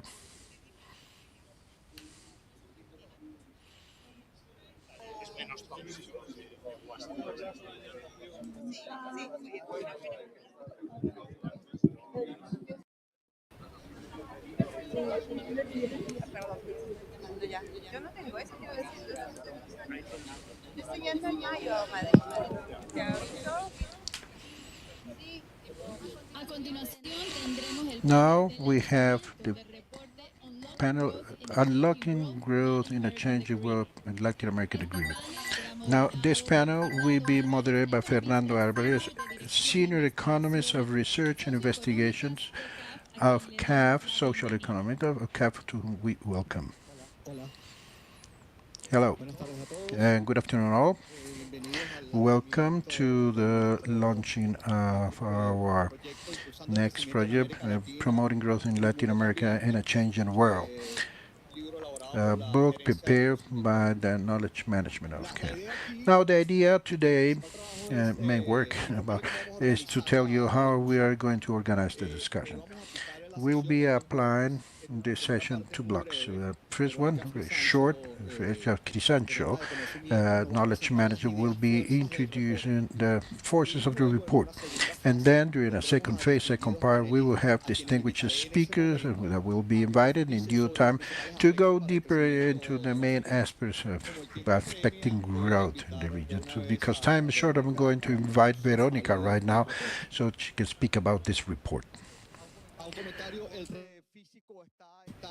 The physical book of the report is over that table, and there will be a QR on the screen. You can scan it to have the digital version of the same book.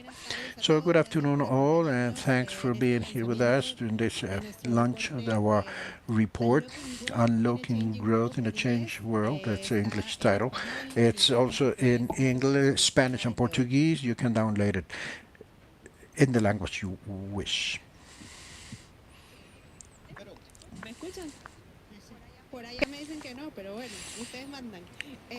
It looks like there some can't hear me. Well, please, slides, please. In the meantime, I can tell you that we, among the members of the Manager of Knowledge in CAF, I am the Manager of Knowledge. We call our report the Driving for Latin America. That is the way this project was born, and what we are try to do is to focus on competitiveness across the region. And because, and as we have seen these sessions of two past days, the main topic of the region is low growth, low levels of productivity, and this is becomes the main restrictions so our region can have a sustainable development and inclusive development.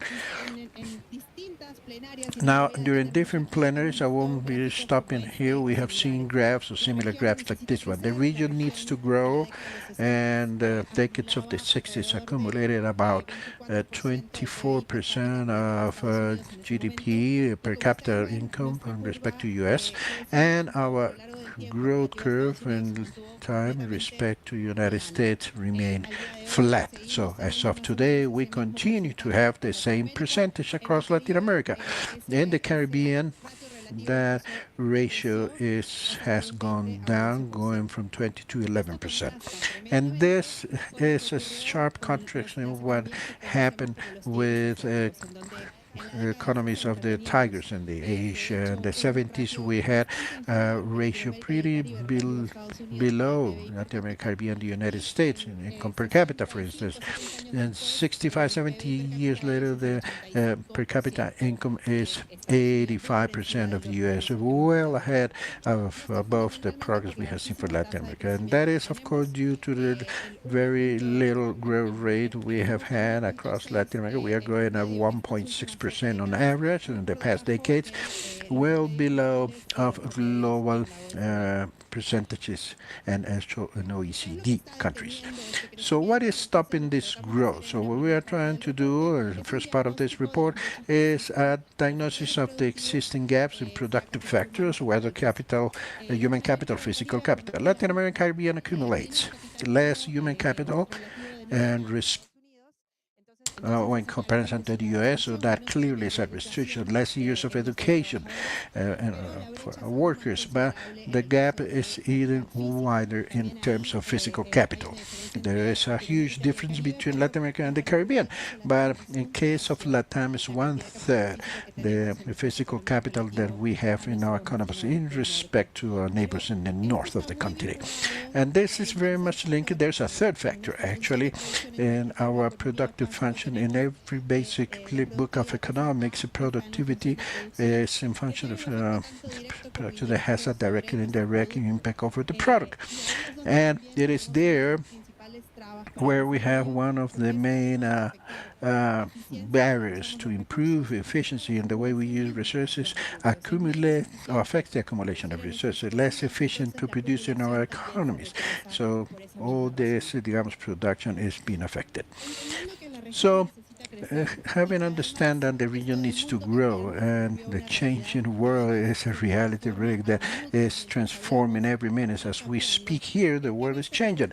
In this report, we are trying to identify what concrete opportunities are there as a region to grow. But first of all, we need to go over what is changing. Actually, many of these things are transforming again, over and over again, as yes, affecting our reality. One thing that is clear, however, our world is going through a green transition that is, of course, including energy transition. Fortunate enough, in the region, this region is more or less in well positioned in respect to how our energy basket or matrix is right now in respect to the rest of the world. Our energy matrix is much more cleaner, whereas in the rest of the world only 20% of the matrix correspond to clean renewable energies. In the case of Latin America, that percentage is 40%. And if we focus on the production of electricity, Latin America and Caribbean is 70% using clean energy or producing clean energy in respect to the rest of the world, which is at 40%. In the middle of this green transition, energy transition as well, there is a unique opportunity that we have heard of in the different panels and presentations, the potential that we have with natural capital, the one that exists in the region in the case of critical minerals like lithium. It is estimated by 2050 the demand for lithium will be multiplied by 10. And we concentrate many of the countries, main producers of lithium in the region, well, they are in Latin America. And to be producers with a low carbon footprint and sustainable product has become in many international markets and potential improvement in productivity and competitiveness, especially in respect to export of other countries. And it is there where Latin America and Caribbean has a unique opportunity as well. As for digital transformation, this transition, besides being a speedy transition, is not only digital, but is all respecting AI and all these new technologies that are exploding and happening very fast in our global environment and with local environment. In particular, there is a trade-off where we can leverage ourselves in technology, where we can use these tools that are in front of us as a strategy to jump over certain stages. One example that we provide in another prior publication, leapfrogging, is that many economists in Africa didn't have to go through the physical telephone, fixed landline, but they jumped directly to mobile phone, and that was possible thanks to technology. So in that sense, technology leaps that for us is something we desire. At the same time, there is a question here, the impacts of technology and digitalization could have over the market, not so strong. So the region is confronted, we will see this later on in the report, confronted different problems, especially informality. It is not clear what is the effect of digitalization and the new technologies, especially when it comes to informal or informal employment or unemployment. A third wave of transformation more than it's to have an increase for protectionist positions in the other, and especially very changing. The increase in the international market has been huge. Here in this report, I want to show you some statistics between 20 and 2025. In the US, this and nowadays we can see record. In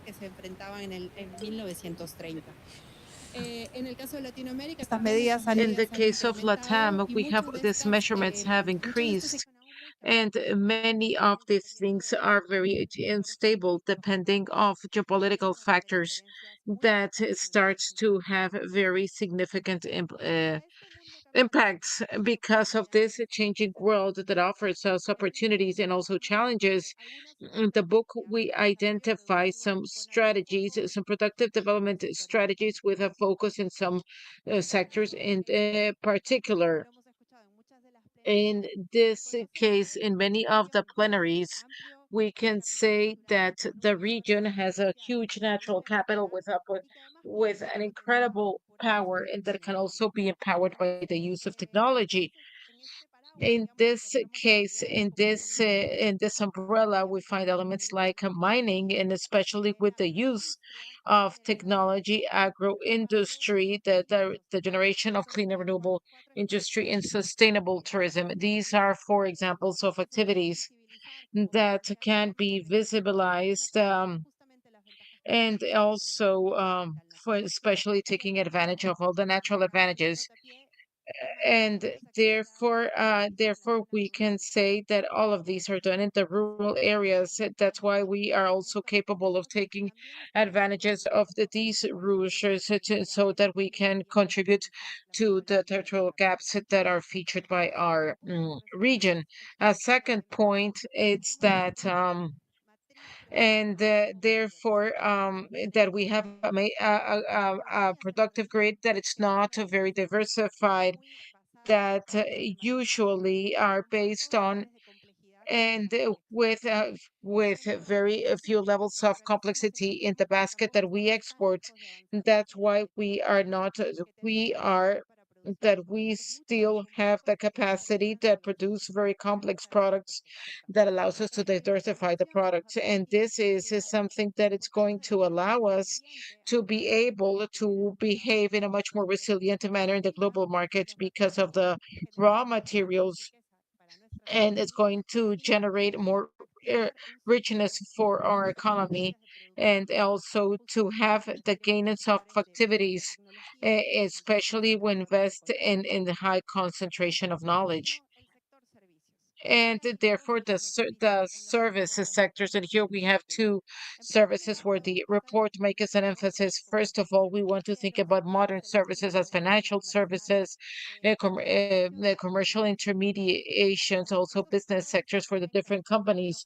And we can see how this attract highly productive human capital, highly trained, and they are unique opportunities for the opportunity, and allows to generate this diversification in the type of products that we are exporting.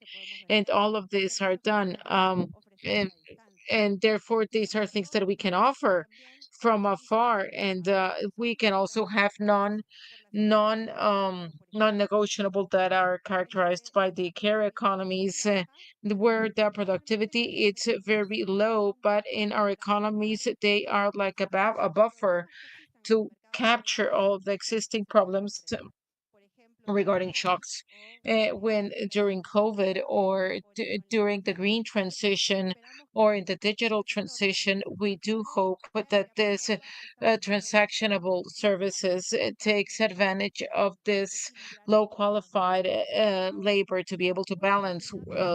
And one opportunity that we have in the region, it's to leverage on technology to be able to improve the productivity of the sectors, and obviously to go towards formality, because another one of the characteristics it's that they are informal, and that's why we can see that the report highlights the fact that the services, this balance between modern and non-negotiable should be a central focus in the development agenda. The report has a very clear emphasis in the need to look for partners, and we can see that the region needs to do this leap. The region needs to transform these opportunities and accomplishments, and also they need to face the challenges. And right now, we haven't been able to move forward in these structural agendas that we still have pending. For a point that the report says it's that this partnership should be mutually beneficial and had to be aligned with some of the central values that guide our development agenda. In this case, that's why Europe becomes a very important partner, although not the only one in our future development agenda. And this partnership with Europe should be characterized not only for exchange of goods and services as it's happened, uh, but also because there is positioning for the knowledge exchange, the exchange of ideas, and also the flow of financial resources. When we talk about a mutual benefit partnership, it's that this is the case, that this is not something that we can say, but Latam has had to contribute to Europe and vice versa. On the case of Latam and the Caribbean, a central topic and something that it's aligned with Europe in the sense of values and things that we have shared, as we heard in Davos, which what Europe is concerned about is the same as all digital transition, decarbonization, inclusive development. We can see that Europe also needs a stable supplier of critical tools, and Latin America are positioned as such. And the same thing goes and talk about clean energies, and also natural capital gives us the opportunity to be a big player in the world, to be able to reduce the food safety issues. Right now, 18% of the of global exports in the world, and that's only part of their potential. From the sides of Europe, it's that not only the productive investment and the funding of different initiatives, we open up an access door to a much more diversified market, and that it's to the one that we only arrive with 90% of our exports. And whilst Latam and the Caribbean are below the chart regarding the innovative economies ranking in Europe, we find 5 of the 10 players on global innovation for 2024. And finally, we can see that many of the issues that the region face regarding the social and wellness inclusion agenda that Europe already went through. And of course, there is a know-how that can be transferred towards the collaboration amongst regions. What is our agenda? What's the agenda that's set by the report? And I'm going to be very panelist in this last part because they're going to expand on these 3 topics. And we call it the agenda of the 3 I's: informality, innovation, and also the integration. We can see that both are positive. In the first one, it's something that delays the development and growth. And we can see that informality, we do know that informality is rather extensive in the region. And although we do say that the region is heterogeneous, unfortunately, we are very homogeneous. So we have a high level of informality in our business, and more than 80% of our micro, small, and businesses are informal, and more than half of our workers are considered informal workers. And this number is even higher when we consider mixed ways that work for formal companies, but they're informal workers. And that's why this is something that it's a lower bound of the levels that are observed. And their agenda, it's of course, this goes through regulations, and therefore, but then we have seen in the last years that this is not enough. As a matter of fact, it's rather insufficient. And the key is to generate adequate incentives so that formality is worth it. And also, we can see that not everything is black and white. We need to accompany this passage from informality towards formality, and therefore, where we can see that social protection and especially some tools to be able to are essential to be able to talk about social inclusion. This doesn't mean that we don't have to do a balance at a country level about how we do not decentivize transit to a normal activity without leaving unprotected the people that are not in this arrival point. And finally, and I think that this point applies, but not only to formality, but to the transitions that we observed, that there is a pending agenda in their human capabilities or workers in the region, and therefore for active and a reconversion of the skills that we need for economies right now, and also an adaptation to the new challenges that we have regarding green and digital transitions. And when we talk about innovation, it's what we have. Therefore, when we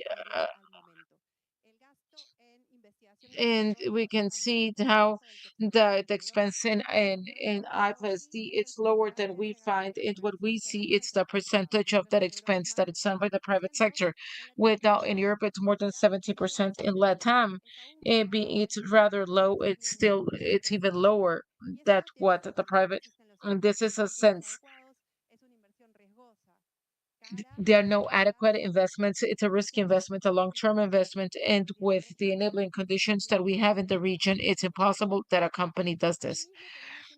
And likewise, we have a very low technology adoption. Although we invest in developing our home, we're not able, and therefore, and therefore, we can see in the figures, it's only one. A growth agenda and for sustainable event it's impossible. It's very difficult, and we can say that the book establishes three lines of actions: funding, because of the characteristics I told you, it's a risky investment with a long-term return, and we elevate the levels, and that's why it's very important to find an innovative funding system, uh, and that's and therefore, it's not just to fund it. As we've said before, we also need to have a low capacity to use innovation, to include it in our productive processes. And this is why we need to invest in the capacities of our workers and of our companies to be able to include innovation in productive processes. This agenda it needs to be leveraged in an exchange with other economies that have more advantages in a high list and higher investment in knowledge economies. This is why we need to partner with strategic partners like Europe. And that's why in the agenda of commercial integration, we still have a not such promising diagnosis, because we can see that there's a very limited diagnosis both at the infra-regional or as at the extra-regional level, and the total trade that for the European Union, it's 95% of the GDP. For the region, we have at 50%. And the most important thing, it's the concentration of the goods baskets that we are exporting. And therefore, therefore we have C 3.5 or for more that we are finding, and this is the low complexity of the goods that we are exporting and that we are offering to international markets.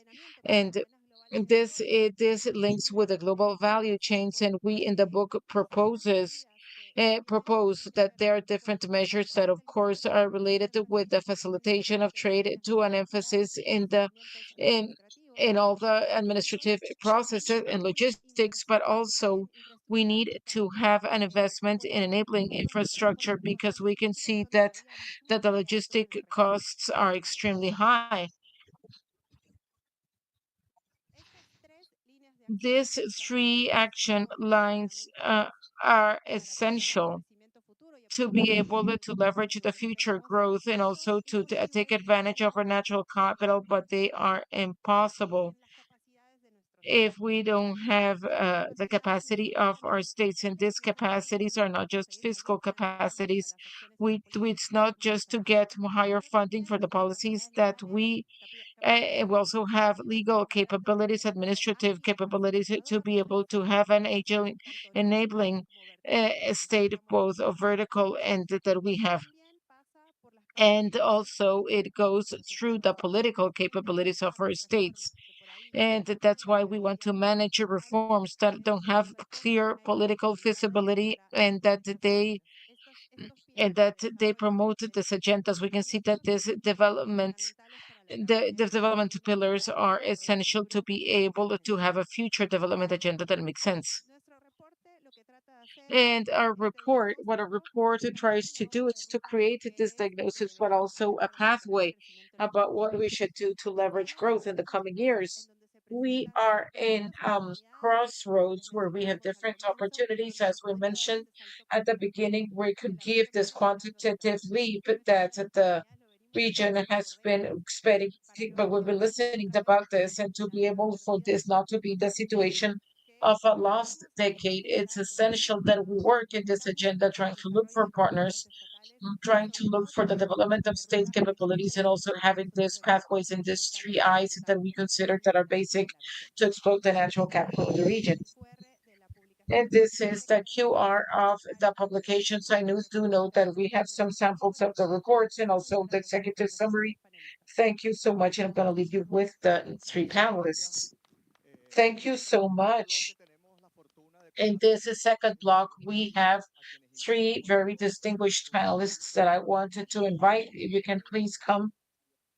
And Maria Cecilia Portier, who works of Economic Affairs of the Economic Commission of Latin America and the Caribbean. Juan Jose Ruiz of Instituto Elcano, and Ricardo Hausmann, who is the director and manager from the Growth Lab of Harvard University.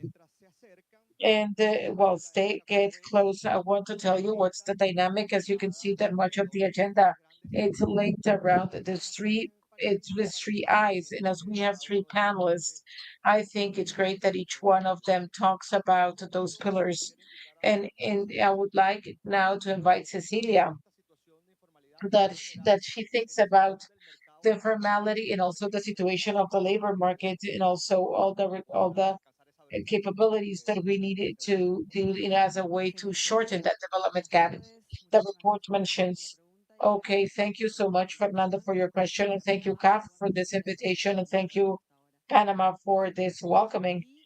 And as of there, we can see that in CEPAL we have a very similar diagnosis regarding what are this low growth of high inequality and low cohesion, and also the low institutional capacity in the.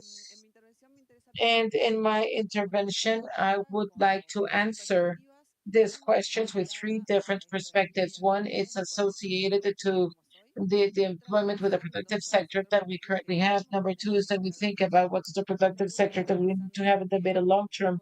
And the last one, thinking about the type of policies and how we implement policies to be able to get to the future. When we talk about the current situation and also our productive matrix, we from CEPAL, the thing is what we need to work in.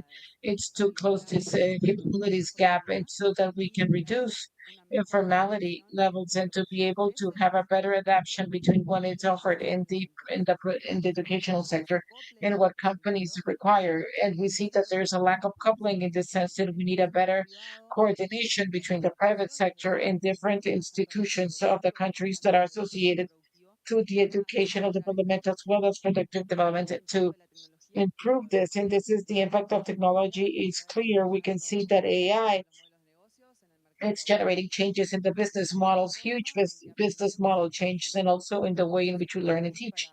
And that's why when we face this it's extremely necessary to take into account the technological changes, the institutionality that it's behind this and therefore and and that's why we need to close the quantity, quality, and relevance gaps that we have in in the labor market that are also associated to formality, and also in the formality level we have gaps in informality. In the recent studies of CEPAL, we have identified that if one has an impact with policies and tries to reduce informality and tries to go informal jobs to formal jobs, regardless of the sector that we're going to be able to increase the income of people 29%, and we're going to reduce poverty 12%.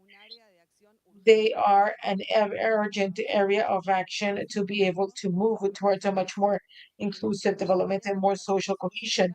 And in this sense, we can say that social protection. It's necessary, as Veronica will said, in these transition spaces between employment and unemployment, to once again informal employment, informal employment, we require to accompany to social protection so that the people regarding and they have access and therefore Professor Hausman has vouchers where unemployed people are giving resources to be able to be trained and be able to have to work to be better placed in the labor market. These are policies that we need to when we talk about the second point that it's associated to the future of the productive grid to be able to reduce this informality.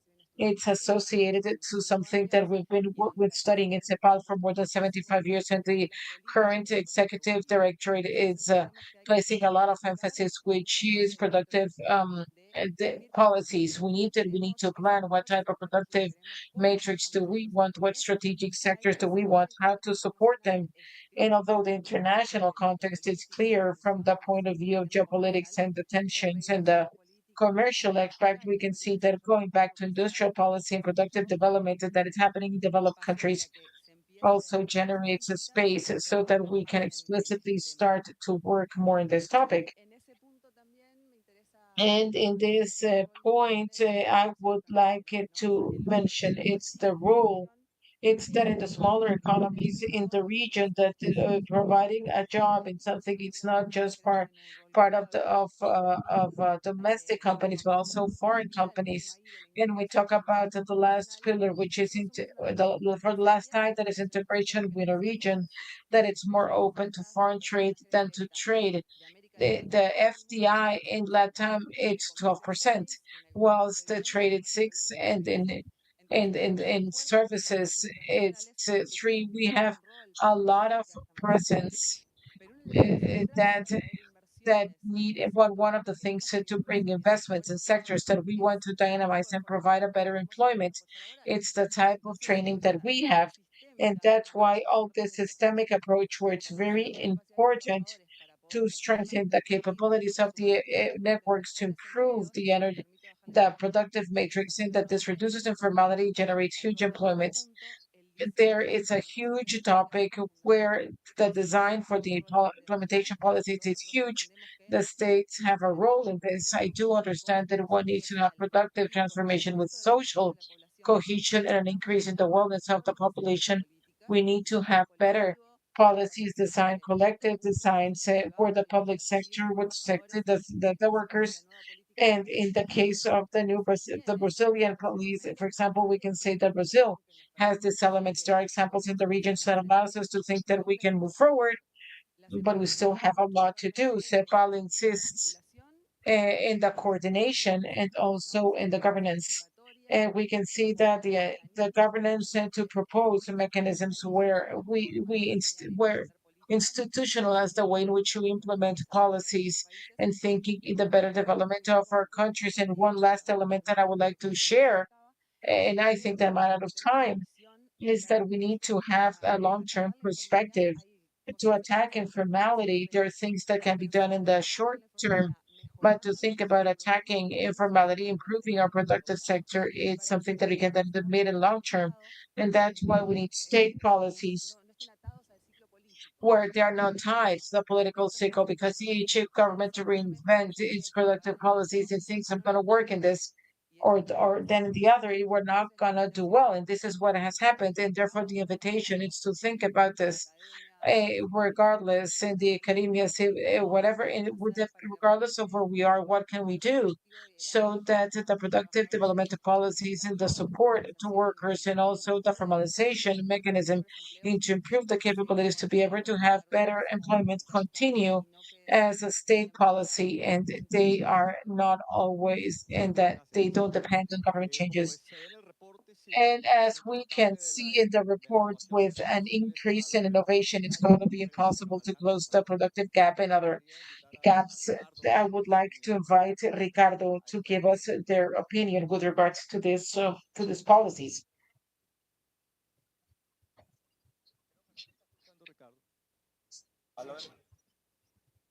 Ahora sí, Ahora sí. ahora sí, bien. Pero, ok. Bueno, en primer lugar, mil gracias por la invitación. Felicitaciones a la CAF. Thank you so much for inviting CAF for the report to Veronica. Agradecerles también porque me hayan pedido que hable de innovación, porque yo te diría que It's okay when we talk about innovation. I can say that the lack innovation is that allows for the modern productive sector doesn't grow and it reduces informality. And if one doesn't have anything to sell, there's nothing to export. And that's why, and therefore that's why they gave us a very important topic. And based on this, I would like to tell you that it's not that we are not doing well, but that we are doing really bad. entonces nosotros en el laboratorio de crecimiento In the Harvard Growth Lab, we check out how dynamic it's the technology of some sort. It's to be able to do things much more complicated. And in Latam, it's not doing well. It's not doing well in that. And this is a natural consequence of being able to have educated people, urban people, more connected people, and there. This is something that happens in Latam. If you compare the gaps with the U.S., you can see that the fertility gap has closed down. The education has closed. For example, in countries like Argentina and Chile, the percentages of university students in the university enrollment is 105% in the US. And that's why that gap is completely closed. The university enrollment gap, when we talk about the capital, because the report talks about the truth is that if you check out the ratio between capital and product, it's above the US. Therefore, it's a lack of product. And therefore, all those gaps have closed down, but the income gap has not closed down. The only way in which we can fix this is it's because we've increased the technological gap.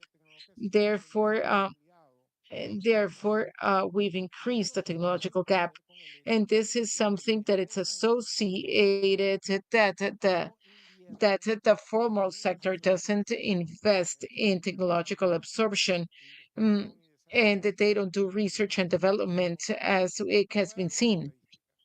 I'm going to give you some statistics. As I said, Chile and Argentina are in 102%, 105% of university enrollments. And when we talk about scientific papers, they are in 30% in per capita terms.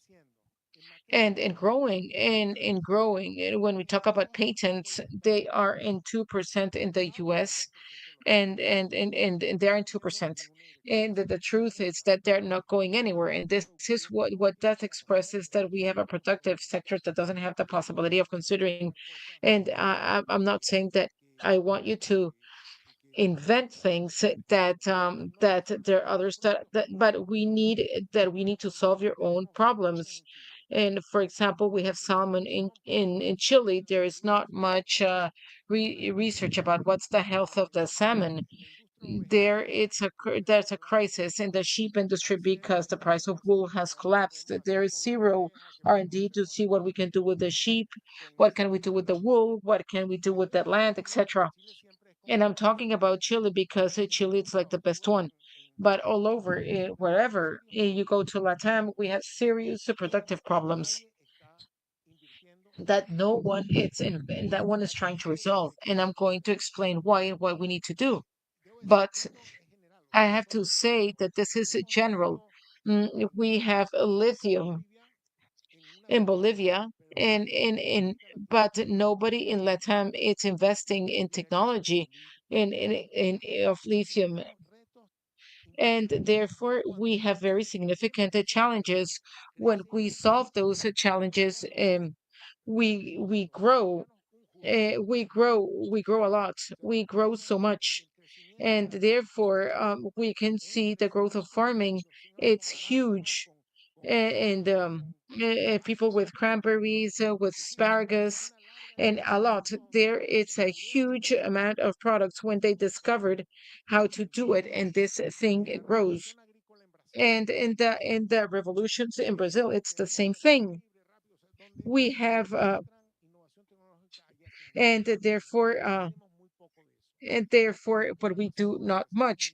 And I think the reason why we don't do much. Innovación y desarrollo.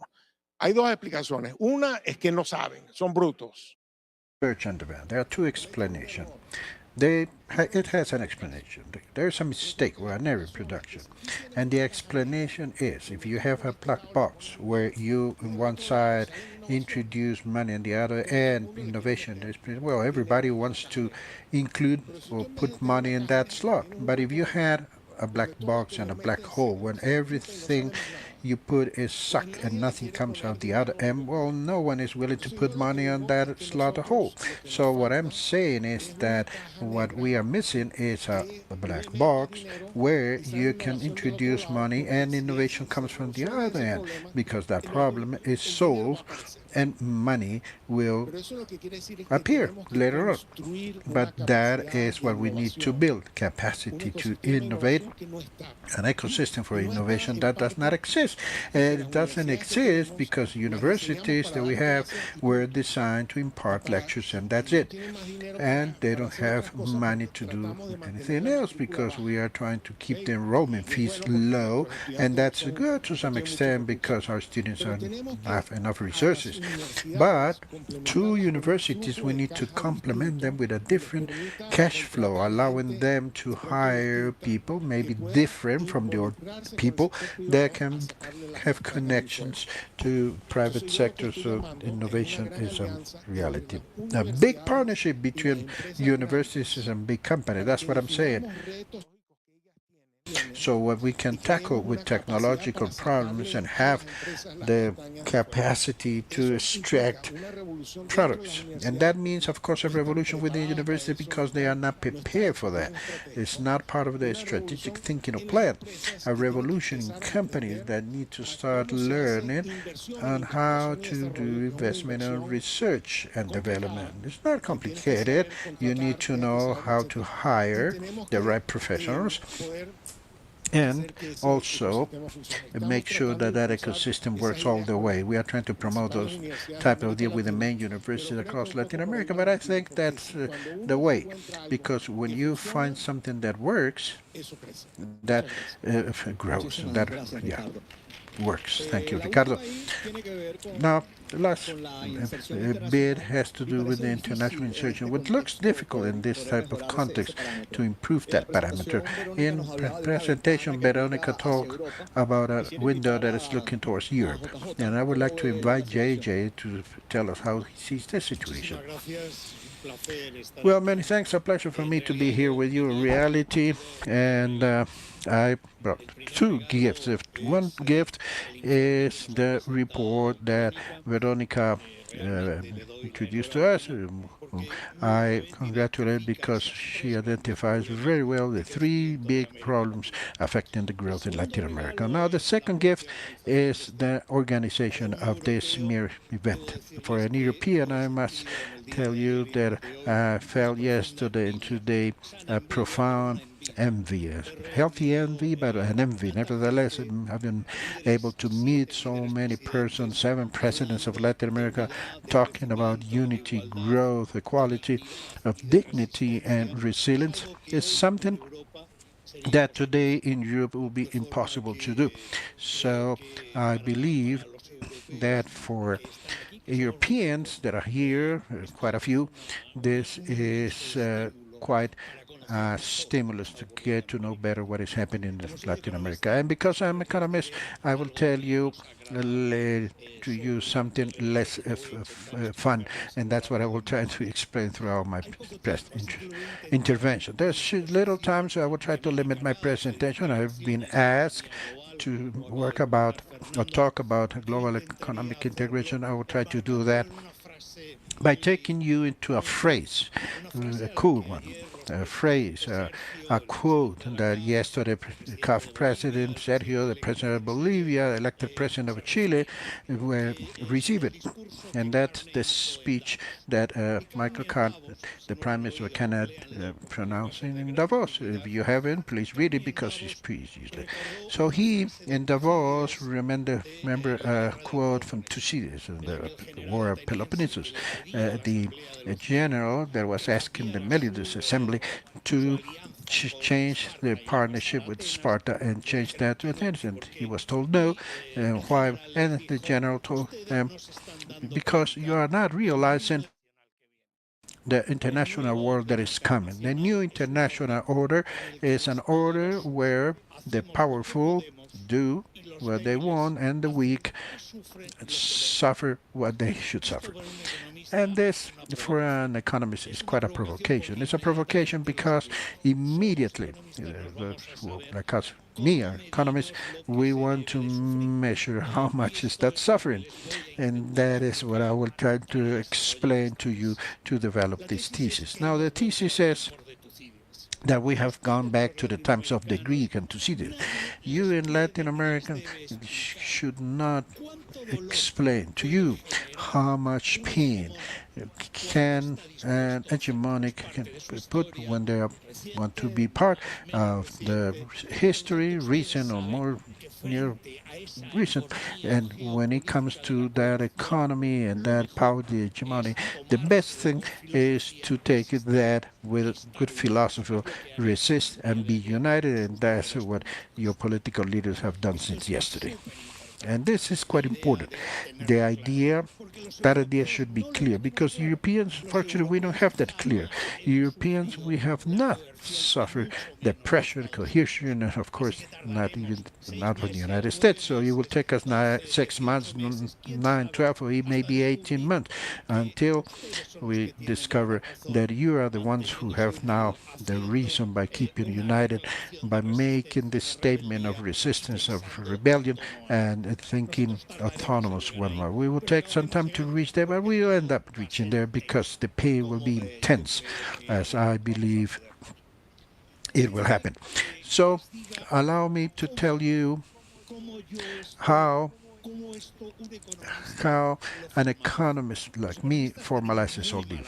Economists have suffered from bad press. We are being accused of not having imagination, having Ricardo Holtzman, you know that they have good imagination, but you know that there is an imagination different from that of a novelist, a writer, or a musician. Our imagination derives from the fact that we are tellers of stories, but to tell the stories we prepare models, and to prepare the models we must introduce data, and what comes out is what people don't want to hear.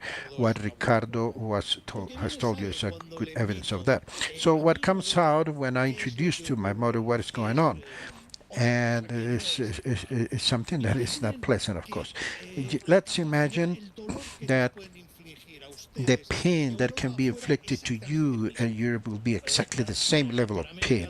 For Latin America, one value, for Europe, another value. And you, when you put that figure and look at the complementaries and where the weaknesses of Europe come about and where the weaknesses of Latin America come about, what are the strengths of Europe and what are the strengths of Latin America, you fall into what Veronica has told you. The best strategy for resistance will be a partnership between Latin America and Europe. Well, because the weaknesses of Latin America, technological dependence among others, the lack of proper funding, the commercial orientation towards China, the weight of remittances and weight of remittances in GDPs and concentration. Of course, they can be diversified, but exists there as it is. Let's look at this figure. If Mercosur finally goes into work, Europe would have free trade agreements with 95% of the entire GDP of Latin America, including Mexico and Central America. Before 42% of the agreements entered, free trade agreements entered with the United States, and only at 12% of the free trade agreements entered with China in the region. Europe is hegemonic. It's the place where we need to go to have that commercial integration. It is the first story. But why? This is the case. Why? Well, if we are mutually consistent, we haven't done that, or it's so hard to accomplish. Well, it's cost us a lot, and this is the unpleasant part of the story. Well, because nor you nor us is constitute a unified bloc. We are divided in countries, and countries have their own interests and have their own ideologies. So when you go in to calculate what is the threshold of pain that each one of the countries is willing to withstand so as to have this partnership for resistance, the differences and the scattering of that is enormous.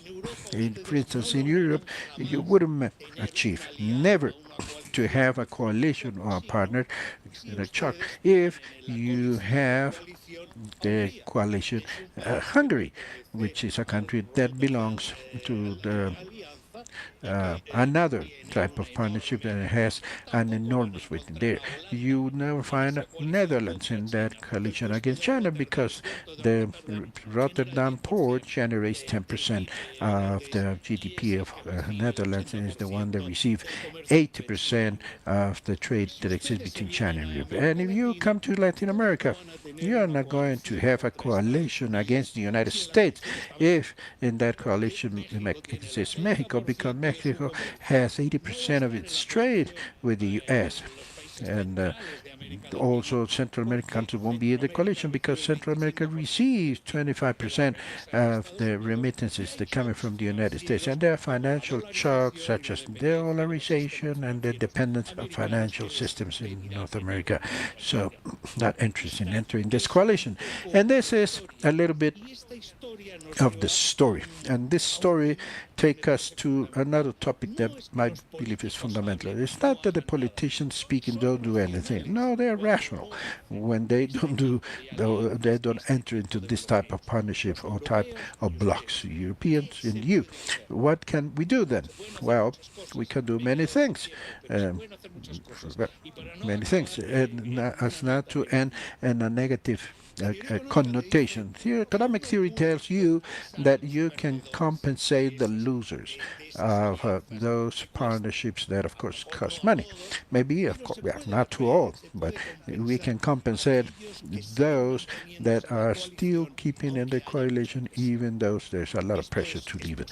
And this is possible to accomplish. That a coalition can be kept in shape, and we saw that in the picture given by Lula, given the hand to the elected president of Chile, two clearly different ideologies, putting the ideology outside that because the externalities of collaborating are greater than the ones of not collaborating. What Lula said yesterday, never again divided, but this American thinking and protectionist thinking is there, so we can take that leap and confront it, and it shows the maturity of this region when that type of thing is said.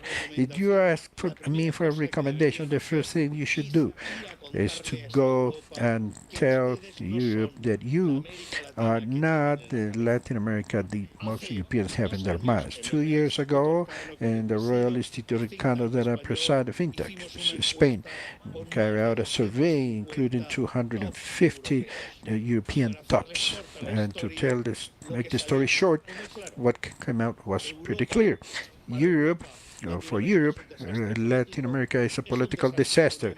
It's an economic disaster. It's a region that the United States and Europe is not supporting them anymore, and it's in the hands of China and those that bet Latin America have lost money. But those four stories are false, completely false. But until Europe does not realize they are false, it will be difficult to move forward to accomplish that partnership between Europe and Latin America. America and reach an agreement such as Mercosur, where we have stopped work for 25 years, and the far right and wing left has asked for a judicial review that surely will stop the inclusion of this Mercosur partnership in Europe until the Supreme Court in a few years will tell us what is the best thing to do. Go to Europe, count on Elcano to do this. We are a Spanish think tank, but we are a think tank in Spanish, a think tank that understands Latin America, because many of us have spent our entire lives, and we are almost like natives of Latin America. So please trust in us. We won't fail you. And we end this session. I want to thank Cecilia, Ricardo. It was a pleasure to have you here.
Ahora sí, continuamos con el siguiente panel titulado La voz del sector So privado. we enter into this next panel, the voice of the private sector, productivity, industry, and trade. Let's welcome our panel members, speakers, Goldie Hire, President and CEO of the British Council of Canada, Paulo Alfonso, Chairman of the National Confederation of Industry, CNI, Celso Juan Marancini, President of the National Council of Private Companies, CONEP, Ángela Hurtado, Managing Director of JP Morgan in Colombia, Maria Claudia da Couture, President of the AmCham Colombia, that's the Colombian American Trade Chamber, who will be acting as moderator. Thank you. Now, Juan Carlos Elorza has the floor, Director of Internal Links and Sectorial Analysis, the Vice President of the Private Chamber of CAF, who will be introducing this panel. Thank you and good afternoon all. Just to reiterate appreciation for your presence in this forum, and especially in this very important panel that will be talking about a fundamental element. It's an historical discussion we have had in the region, productivity, competitiveness of industry and trade. Now, this discussion today in Latin America and Caribbean, and actually any part of the world, cannot be separated from the profound transformation the global economy is going through and that we all be witness of. To the historic structural gaps, we add these geopolitical tensions, accelerated digitalization of businesses in different sectors of the economy, energy transition that of course is necessary, and above all, a relocation of value chains and ecosystems that put us to study very deeply how Latin America can take advantage of that and of course adjust to that process of relocation of the global economy. Now here, this panel members will address and ground this discussion in concrete experiences, and they will be talking about what are the most important levers to increase productivity, sophisticate production, and integrate value chains, and generate at the same time more favorable conditions for the integration of companies in Latin America. From CAF, we have been working for some years now to create enabling conditions, allowing the private sectors and companies and businesses to compete in the big leagues, and not only in the regions, but in other countries as well. We coach companies in productive change, industrial ecosystems, with financing, mitigation of risk, technical cooperation, and applied knowledge, as you were able to see in the previous panel. Our objective is to transform the company's potential and turn it into tangible growth with more employment of high quality, diversification of the production across the region. So I want to leave you with Maria Claudia Lactir, who will be conducting this panel. Maria Claudia, the floor is yours. Thank you. Many thanks for being here with us at this very moment, at this time of the day, and to witness this panel. Now, first, the idea, as we heard before, how can we make sure that at this point in time, where there is a big need to work and improve the traditional production and achieve better productivity, how can we, let's say, encompass that with technology transformation and everything that today exists in a series of countries where resources are limited. And part of that productivity process is accompanied by that possibility that put up-to-date and good practice to capture, have a productive process, improving the insertion of good productive processes that are prevail internationally. So I have here with me a group of speakers who have deep knowledge about these topics. I will start with one question for all of you, so we can start right away. The first thing is, what are the 2 or 3 decisive levers that companies should have and activate to increase productivity, let's say, in the course of the next 2 years? And I'm going to start with Goldie so that we can move forward. So much, Maria. It's a pleasure to be here with you all, and congratulations to CAF on the superb event that you put together. It's an important question that's not just being asked here at this event, but frankly in C-suites around the world, because we're all facing 2 challenges, right? The demographic challenges in many countries and the technological changes that are taking place. I want to start with human capital because we cannot lose sight of the fact that it's about people. We have to make sure that we bring people along to transfer their skills and to upgrade their skills that are going to be necessary in the journey that we're at. We have to maintain support in countries like Canada, for example, for immigration policy. And you still need talent. So it's kind of odd because everybody's focused on AI and everybody's focused on productivity.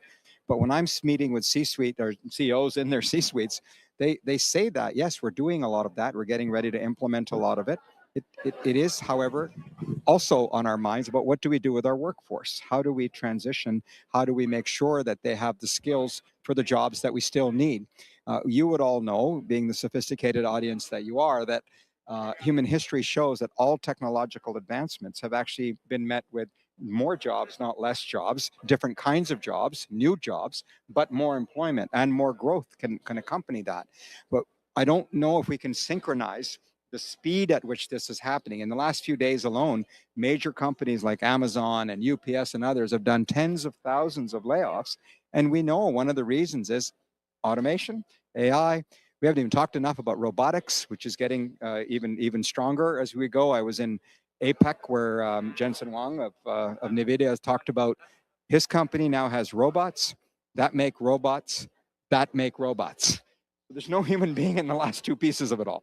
And so we've got to be staying on top of that. And we have to ensure that education is the foundation for that. Because if you're going to deploy the technology and it comes at the expense of the human side, you will be limited in your ability to succeed. Gracias. Ahora paso la palabra a Paulo. Thank you. Now I go to Paulo.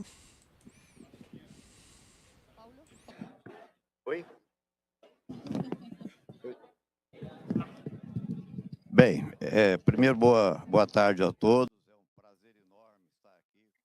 Well, it's a pleasure to be here. It's a pleasure to be here in this productivity of the industry of the companies. It's a challenge that we all have on a daily basis. And we need to walk with determination in the source of a solution for this, because if we don't have the productivity of our workers and the productivity of the businessmen, which is essential here, it's that we need to include, we had to develop the abilities that the companies and the regions have, because sometimes one region has a better capacity, others have others. And that's why we need to develop and to create all the complementary chains. And this is essential. And that's why I see the role of CAF trying to develop this process, trying to do this integration. And this is where we need to. The world is very competitive, and I saw in the meetings that we had in the whole of Latam and in the Caribbean, I saw the leaderships and this concern for productivity, because we don't have that productivity. somebody's going to come to this going to come to our door. This is what we need to create this process, and we are moving forward. The units that we have in Brazil, we have the system that contributes a lot to the training of professionals. We have SENAI, that there are several units all over Brazil, and we also have some agreements with other countries, and we're going to try to do this because we need to develop everything for the SMEs.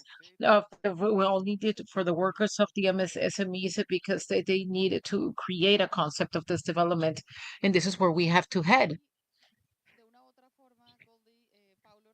Yes, in one way or the other, Pablo answered, because one of the things of productivity is education and the training of the sector based on human resources to be able to generate that productivity. Angela. Hi.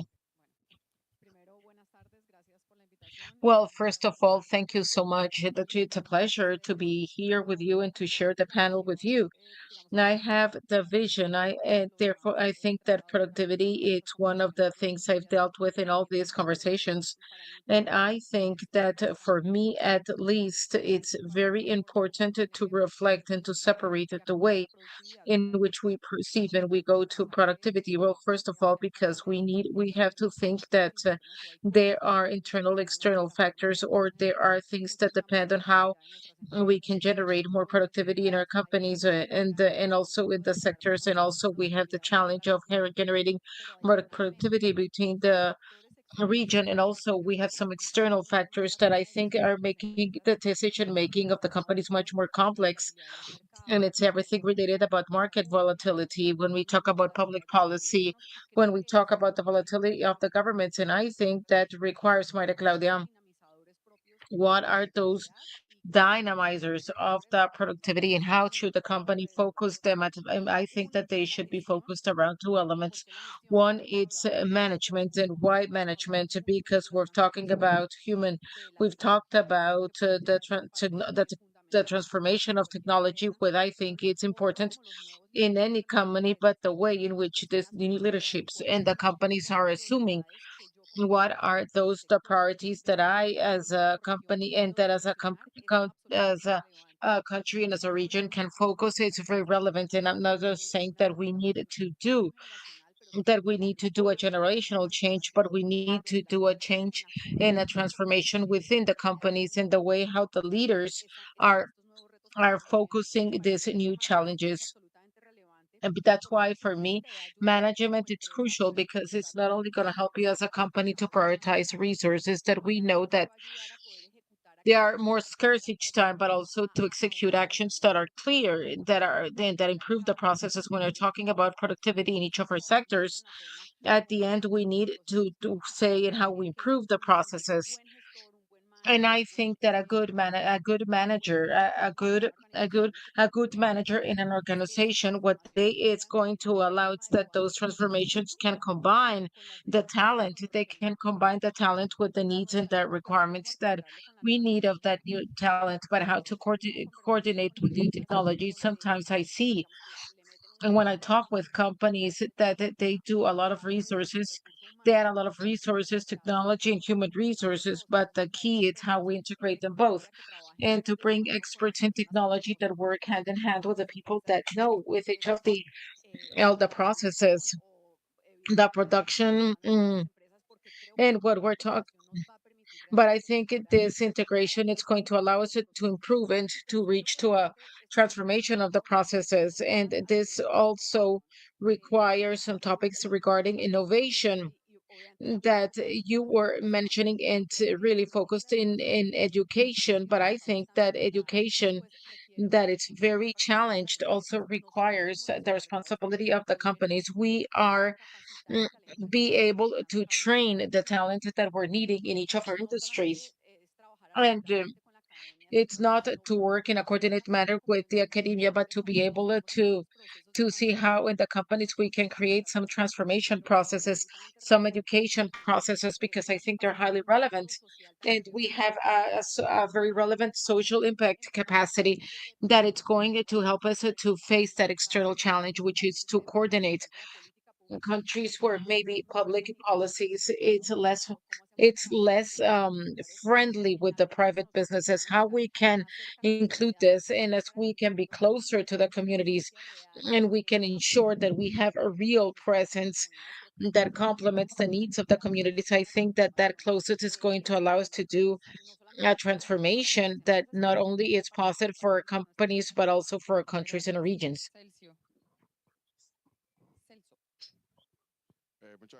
Muchas gracias a la CAF por la oportunidad y un honor. Thank you, Kaf, for the opportunity, and thank you for so much for being in this. I think that in general, we need to do we need to reiterate that we live at challenging times. There's a technology that starts when we go into a longer process, and on the other hand, we have political changes that have been expressed. And number three, and not least important, we had just come out of a pandemic, and that pandemic has left has created has changed the supply chain to people and how we do things. And so definitely mm, and therefore we can see that digitalization, how to adapt to these new technologies, how to adapt it to our process, how to be more efficient, mm, how to be much more competitive, how to elevate productivity, how to innovate more, but also adapting these new technologies, because if we don't do it, it's going to be done by the competition, and therefore they're going to gain an advantage. This process goes at an accelerated way that sometimes we don't believe it. And this is something that requires a lot of care, and therefore also and therefore because in funding, because when we see this 15 years before, we're going to see totally different companies, because the ones that survive are the ones that are going to adapt these technological changes and are going to implement it. And there's a lot of complexity, of course, because we need to we needed to ask governments to do changes in so that the human capital can be adapted to the new world. You need to tell people, hey, you need to be trained in this, but at the same time, there's a technology that replaces, and therefore we try to give them tools so it can be productive, and that's why all those changes are being considered on a daily basis. But the truth is that it's a challenging. I also had the opportunity of sharing with Jensen Guan a couple of months ago in Paris, and therefore the intelligence, it's a commodity. That's why human capital um, needs to start to understand that intelligence, it's a commodity, and how can we use it to be much more efficient and competitive and to increase the productivity. In this sense, in education in the government, it's important not only to work with the private sector, that the public and private sector work together, but also to adapt and to try to catch up, but at the same also to think about primary education and middle school. We also we need to adapt the company so that the human capital it's adapted. We can see that the cities that have challenges in traffic, for example, to be much more flexible. Teleworking, it's a transformation. This is a transformation It's a huge transformation in human capital. And to work with leadership and with the company's culture, it's a challenge. And also, of course, and above all, in what sector it's each company. But when we talk about manufacturing, how to align in the how to adapt, in the correct value chain, and in that way, to be able to survive and to prosper. Okay, first conclusion that we can derive of everything that you've mentioned is that productivity, it's not just a topic associated to technology, it's also associated to human capital. We need to adapt that human capital, and also as part of the adaptation of human capital, it's how we allow this technology to develop to the qualities and aptitudes of human capital.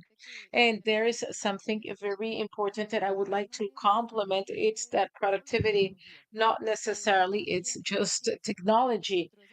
It's just efficiency. And as that part of that efficiency, it includes logistics, it includes the process, it includes being able to update the chains and to establish what are the critical topics that are reducing this technology to be able to move forward in productivity. We have very specific cases where we apply a reduction or and try to determine what's the logistic chain or the production chain, what are those critical points and how, and and therefore how we can increase the productivity in a very important manner. I think that complement what everybody has established. I think that it's important to mention that it's not just technology and that it goes hand in hand with human capital. Now, when we go to about trade, because we have three topics: productivity, trade, and industry. I would like to start around some questions that regarding trade, and taking into account that we have a world that is fragmented, that has no manual, that we have a reduced multilateralism. Everything is more bilateral than multilateral, and with pressures that have been managed in the creation of groups according to the needs of their sectors. Nowadays, trade is defined more by policies than by trade. And in this sense, I'm going to start with a question. And it's definitely in this CAF forum, we've talked about the unities of the region. We've talked about joint work. We've talked about the process of accompanying the country so that taking into account this global context, we can generate higher trade levels between the region and also growth, productivity, and benefits for each of the countries. Nowadays, we are with a Canada that is looking for new friends. What do we, how can we make Canada look at Latin America in a more resonating manner? Um, I'm sure many of you heard Prime Minister Carney's speech in Davos, and he kind of laid it out there very, very clearly. But what he's really saying is what we know in terms of what's going on. America's changing. America's undergoing fundamental change. And as a result, the rest of us change too. It's just a downside effect, it's a consequence effect, a domino effect of America's change. So how are they changing? And we put this all on President Trump, but with the greatest of respect, it's not a President Trump story. It's not even a Republican story. It's a Republican and Democrat story that for the last several decades, they were occupied after 9/11 in another part of the world. And they woke up now and realized during that time, we lost control of our own hemisphere. And they've decided we want it back. That's what's going on here. And yes, they're kind of looking at the rest of the world and saying you can have your own hemispheres, and we may have a point of view about that. But the reality is America's saying, I want my backyard. I want my backyard back. And for those of us who live in this hemisphere, that has implications for us. Now, we can wait and let things be shaped for us, or we can, as Prime Minister Carney has suggested, work as middle powers to be able to do more together to ensure that there is some semblance of order, because what do we love in business? Stability, predictability, rules. Believe it or not, we actually don't want a world of no rules. We do want rules. We just don't want them to be changing all the time. We'd like them to be consistent, and we want to be able to deploy capital with confidence. One of the things that gives capital confidence are trade agreements. You know, I'm seeing the former Panama ambassador here, my Canadian ambassador here, and others. We've all worked together to develop a policy of bringing about trading agreements. Canada has 8 trading agreements in this part of the world, 8 in Latin America and the Caribbean. We have 15 trade agreements in the world, which capture 51 countries. So it's truly a foundation for us to have trade. We're in the process of recognizing that for too long as Canadians, we took the obvious route. The United States of America is our neighbor and 3 oceans. We didn't have to trade with anybody else. We had America, and it worked. It worked really well. We both prospered. Everybody did well. But the reality now is that as America's changing, and again, not just Donald Trump, the Democrats are also protectionist. They believe in Buy America. They have more labor policies than they do pro-investment policies. Like it's a pattern. We recognize that we needed to diversify. And we're now in the process of truly diversifying. We have a prime minister who's spending a lot of his time traveling because his goal is to do 2 things. One, bring $1 trillion worth of investment to Canada in the next 5 years, including from Canadian companies, but obviously a lot of foreign investment as well. And 2, move at least 50% of our exports away from the United States over the next 10 years. And by the way, even in America, they're saying we don't have a problem with you doing this because a strong Canada is good for not just America, but it's good for the hemisphere. You don't want countries to be weak in the area in which you live. You actually want them to do well. So then the question becomes, where do we go? And there we have to be strategic. We cannot go everywhere. We have to be very deliberate and intentional in where we go. One of the logical places to start is in your own backyard, to at least take a look and say, what is going on down here? What are the opportunities for Canadian investment? I had a chance to meet with President of Chile and the President of Bolivia, who certainly sing the language of business, which is refreshing to hear. They understand that capital cannot have this swinging of effect where on one day you have a complete left ideology, on another day you have a complete right ideology, and one day you welcome capital, the other day you nationalize it. We can't have that. Right? Capital needs to be able to see a long road, 20, 30, 40 years down, to be able to be deployed. I mean, JP Morgan wouldn't be investing somewhere if they didn't think that the stability of the government and the stability of the framework is there. And so policy has to somehow be depoliticized when it comes to foreign investment. It's really problematic to have foreign investment policy or permitting policies around infrastructure like ports, like rail, like bridges, etc. We cannot have airports. Every time you want to invest in something, the rules change in 4 years because the odds are you spent 8 years in getting the permit, probably 3 years in building the thing to get it operational, and then you have to recover that investment, and that takes time. So we need to show the world that your region can be a place where you can deploy capital, where you can do it with confidence, that it is a long game here, that you have the talent that we spoke about earlier, that you have the technological know-how that we spoke about earlier. So it is an opportunity. We should not see this as a threat. I think we need to see this as an opportunity for Canada, for the hemisphere that we're in, and let us build off our strengths of our trading agreements. Definitivamente es una oportunidad. It is an opportunity. So part of what each country should do is to start talking with each other in the hemisphere to see how we can complement. So, Ángela, dentro de las acciones que Okay, amongst the actions that were mentioned before regarding investment and the JP Morgan, as a matter of fact, it's that guiding principle that delimits policies and instruments to be able to generate attraction. What are, from the financial perspective, the decisions and the tools that would help in investing in companies from different environments to be able to increase this investment? I think, and Celso, you mentioned it, and Goldie too mentioned it, that the challenges that we are facing and what the integration means, and the capital cost it's the driver in how we as companies can do many of these investments. And then not only Latam but also in the world, it's we are in a corner where the fiscal crisis and the debt crisis, it's capturing many of the resources that should be more available for the private sector. And I think okay, strict regulations for are making that each time the amount of resources available for the private sector and to be able to fund all this transformation and challenges are more scarce, and in some cases are much more expensive. And I think uh, we need to find the mechanisms where the capital and the resources available are much more accessible.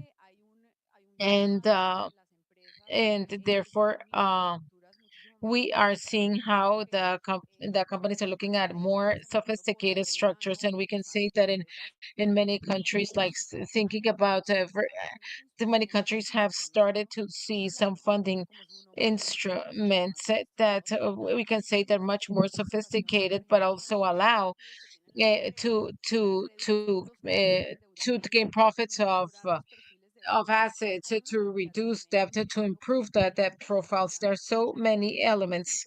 Mm, and we can see how the company has to see what are the labor costs, what are the fiscal, the taxing costs. We need to think that most of the efficiency and the productivity, it has to be seen in the financial aspect of all these companies.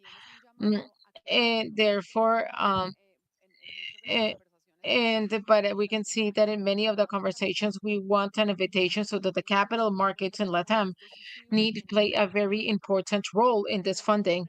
And I think, and therefore, and we are based on how the banking sector funds many of the growth of this company, and we are not competing. And I was also talking in JP Morgan, where the topic of financial funding, it's highly relevant, but we need much more money. We need that the capital market offers tools that and have better access, and therefore we need to have a much more initiatives. I think that the integration of stock plays a very important. We need size. We need that the companies need to have access to the different investors. We need that investors, as the multilaterals, are always accompanying both the sovereign as well as the private companies to be able to help, because it's not easy for the companies to have that financial sophistication. And I think the role of the multilaterals, it's relevant because as guarantees or anchor investments, they allow the final investors to be able to join those areas where we think that the companies, the private sector, has a better access, and also the investor feels better in the way of how these resources are being generated. I think that thinking about these opportunities, and the Goldie mentioned it when we talk about integration and to check out the region, I think that we have a depth with a region, and it's how to check out the capital market as an element that allows it to leverage the growth, to leverage productivity, because we also need to be able to compete with resources that are scarce and in many cases are much more expensive. And when you talk about multilaterals, I think that there's a very important topic, which is the education for the good usage of those resources, because part of the issues in productivity is how to become efficient in the usage of resources, not only in the implementations, but also in trying to obtain those resources. And there's a very relevant topic that goes hand in hand with the multilateral part. Celcio, when we talk about those needs, and but what nowadays trade it's requiring, and also this new transformations that are the topic of data, then we talk about AI, when we talk about the trade, the energy becomes critical, not only as productivity, but also trade, to be able to be included as part of the development variables of the country. How do we see this process in the LATAM countries, and specifically in Dominican Republic? Um, Okay. Based on what we've seen in Dominican Republic, I can see that this energy transition, it's something that needs to be done in a very smart manner, thinking about the competitivity and also costs, and therefore with a permanent dialogue with the private sector, and also with a lot of planning. This is a long cycle that requires a lot of planning, and it's even a sector where that diversification, it's what's required. We can see that Dominican Republic, we've been able to move on from a matrix that was all depending, especially on crudes of bunker, of fuel oil, and stuff like that, and all that type of fuel. And nowadays, we've turned this around, and basically, less than 13%. It's less of 13%. It's in crude, and with all the projects that we have, all the generation projects that are going to kick off this year, in the coming year, it's going to be less than 5%. And at the same time, they are much more efficient generating plants that are going to help the system to reduce costs. And we also have a photovoltaic that has grown a lot, 15%, but we need to see that we have an island with a very limited territory, and that we also have a topic that it's a stabilization of the system. We can see that the matrix needs to be adapted to the huge change that it means working. Oh, the grid has to be changed, depending on the demand, the grid. And I think that when you talk about thinking about the new technology, it's not something very important, because nowadays we have a nuclear reactor, a small nuclear reactor technology, where we can produce 100 megawatts of energy in a very limited space, and also with with a safe and promising technology, and also without the use of fuel, because we are talking about generation units that in 20 or 30 years require the fueling, the recycling of the fuel. We can say that energy is key for competitivity, and we do know this. I would think that to do this the energy transition in a very smart manner that adapts to the reality. In our case, we don't produce oil or gas or anything, but that transition, it's been done with a diversified matrix or grid, and it's been being promising. It's promising, and the truth is that we've done a lot of efforts. The private sector and the public sector are working hand in hand with a lot of emphasis in planning and checking out new technologies. Productividad como de comercio es tener las normas y la política pública que habiliten. Is to have norms and public policies to enable these processes. You've been working hard to generate reforms in Brazil. And one of the questions I would like you to answer and help us is what are those two or three reforms that are determinant for the international insertion and especially development productivity. I think that from Brazil we have a lot of experiences like that. Perhaps you can tell us about that so we can disseminate some practice to other countries. E com essa preocupação de produtividade e uma relação com o governo. Eu, na CNI, presido a comissão da área legislativa, que é a relação da indústria convencional, onde nós temos aí a tramitação das várias legislações. There are several reasons and components that help us to achieve those processes. It's a pretty intense activity. Nós temos muitos entraves. O Brasil hoje, o Brasil e a América Latina aqui da Brazil and Latin America is the region. We are a power in environmental aspects, and the care of forests and the management of forest reserves. And sometimes we are hindered from developing what we need to. We have been involved in many environmental topics, but environmental licenses is posing a barrier to all this. Even a procedure that could move forward pretty quickly without the gaps. But we are trying to solve all this. The tax reform that Brazil is fighting for 30 years now is not a reform of a dream reform, but it is a good reform, and we have been moving forward. We have approved this reform, and right now we are engaged in the systematization of the complementary laws of this tax reform in Brazil. One important topic over which we have been working, and I'm quite a positive person, has been the fact of the reform of the labor reform. It is a reform that has created a lot of conflict, but we have moved forward in this, nevertheless. A process that requires time and evolution, even though we have internal conflicts about this, but we have been moving forward in this labor reform.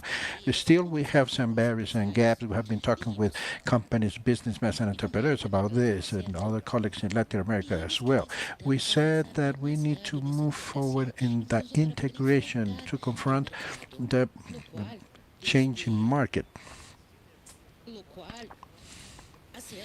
And for many years, there was no such a big synergy as the one we have seen right now.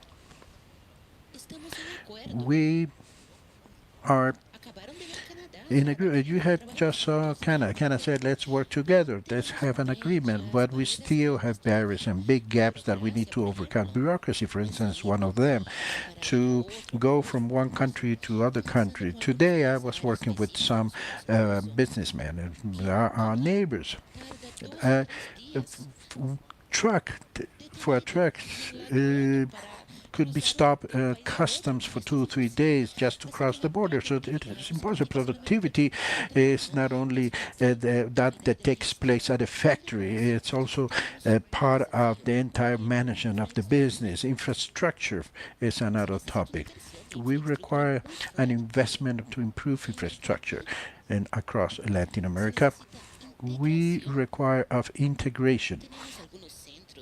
We have some centers of efficiency, though, but there are a lot of competition. But we need to intertwine all this. In other words, to have a union with the centers, so at the end we can have an increase in productivity, which of course helps the trade. If we don't do this, ladies and gentlemen, an integrated thing, we will never manage to achieve what we want. We cannot work alone. If we do work alone, we cannot We cannot confront the changes. We need to work together and understand what is really happening. And let's talk about AI, for instance. It's important, but we need to be mature enough to know how to use. In my opinion, there is a lot of information going around, but we need to deal with this with maturity, if you understand what I mean. It's AI, when it goes into a company, I don't know, I put it veterans in this and the work of my business, so they can help the young ones to understand how the business is running. It's a fundamental role to increase productivity, to have a properly trained workforce, and for that we need to work together in Latin America and the Caribbean. We should create this integration and see what we all together can achieve. It is fundamental. It is fundamental. Working in CNI, that integration is pretty important. Well, I want to thank each one of you for giving us the opportunity to discuss this important topic. Definitely, productivity, trade, and industry goes, as we said, from the beginning through technology, but not only technology and human resources adapted to move forward. We need to, let's say, generate new processes that will all become more efficient. And not only dedicated to technology, we're always saying that in trade, we should have commercial integration, how much we need to promote this within the current context. We require a political will and integration, joint actions, and of course having conducted an analysis allowing us to determine which are the countries whom we need to work to move forward. And travel the same. But Angela highlighted the entire management process that we need to develop to generate more productivity. An integration of management with technology and human research, the three of them. It's the combination of the three. Technology and human research, innovation, and of course actions in respect to the proper management of resources so that we can launch products that are affordable, how to work with multilateral so that we can use that resource in an optimum manner. And finally, we saw everything that got to do with productivity and digitalization and the efficient use of energy transition. Definitely should go hand in hand with dialogue in the sector plus planning. And finally, the part of the exercise that each country needs to do is how to integrate the public sector with the private sector, allowing us to work for the benefit of the development of each country. Many thanks to each one of you for this interesting panel, and to you, our audience, for being here with us. Many thanks.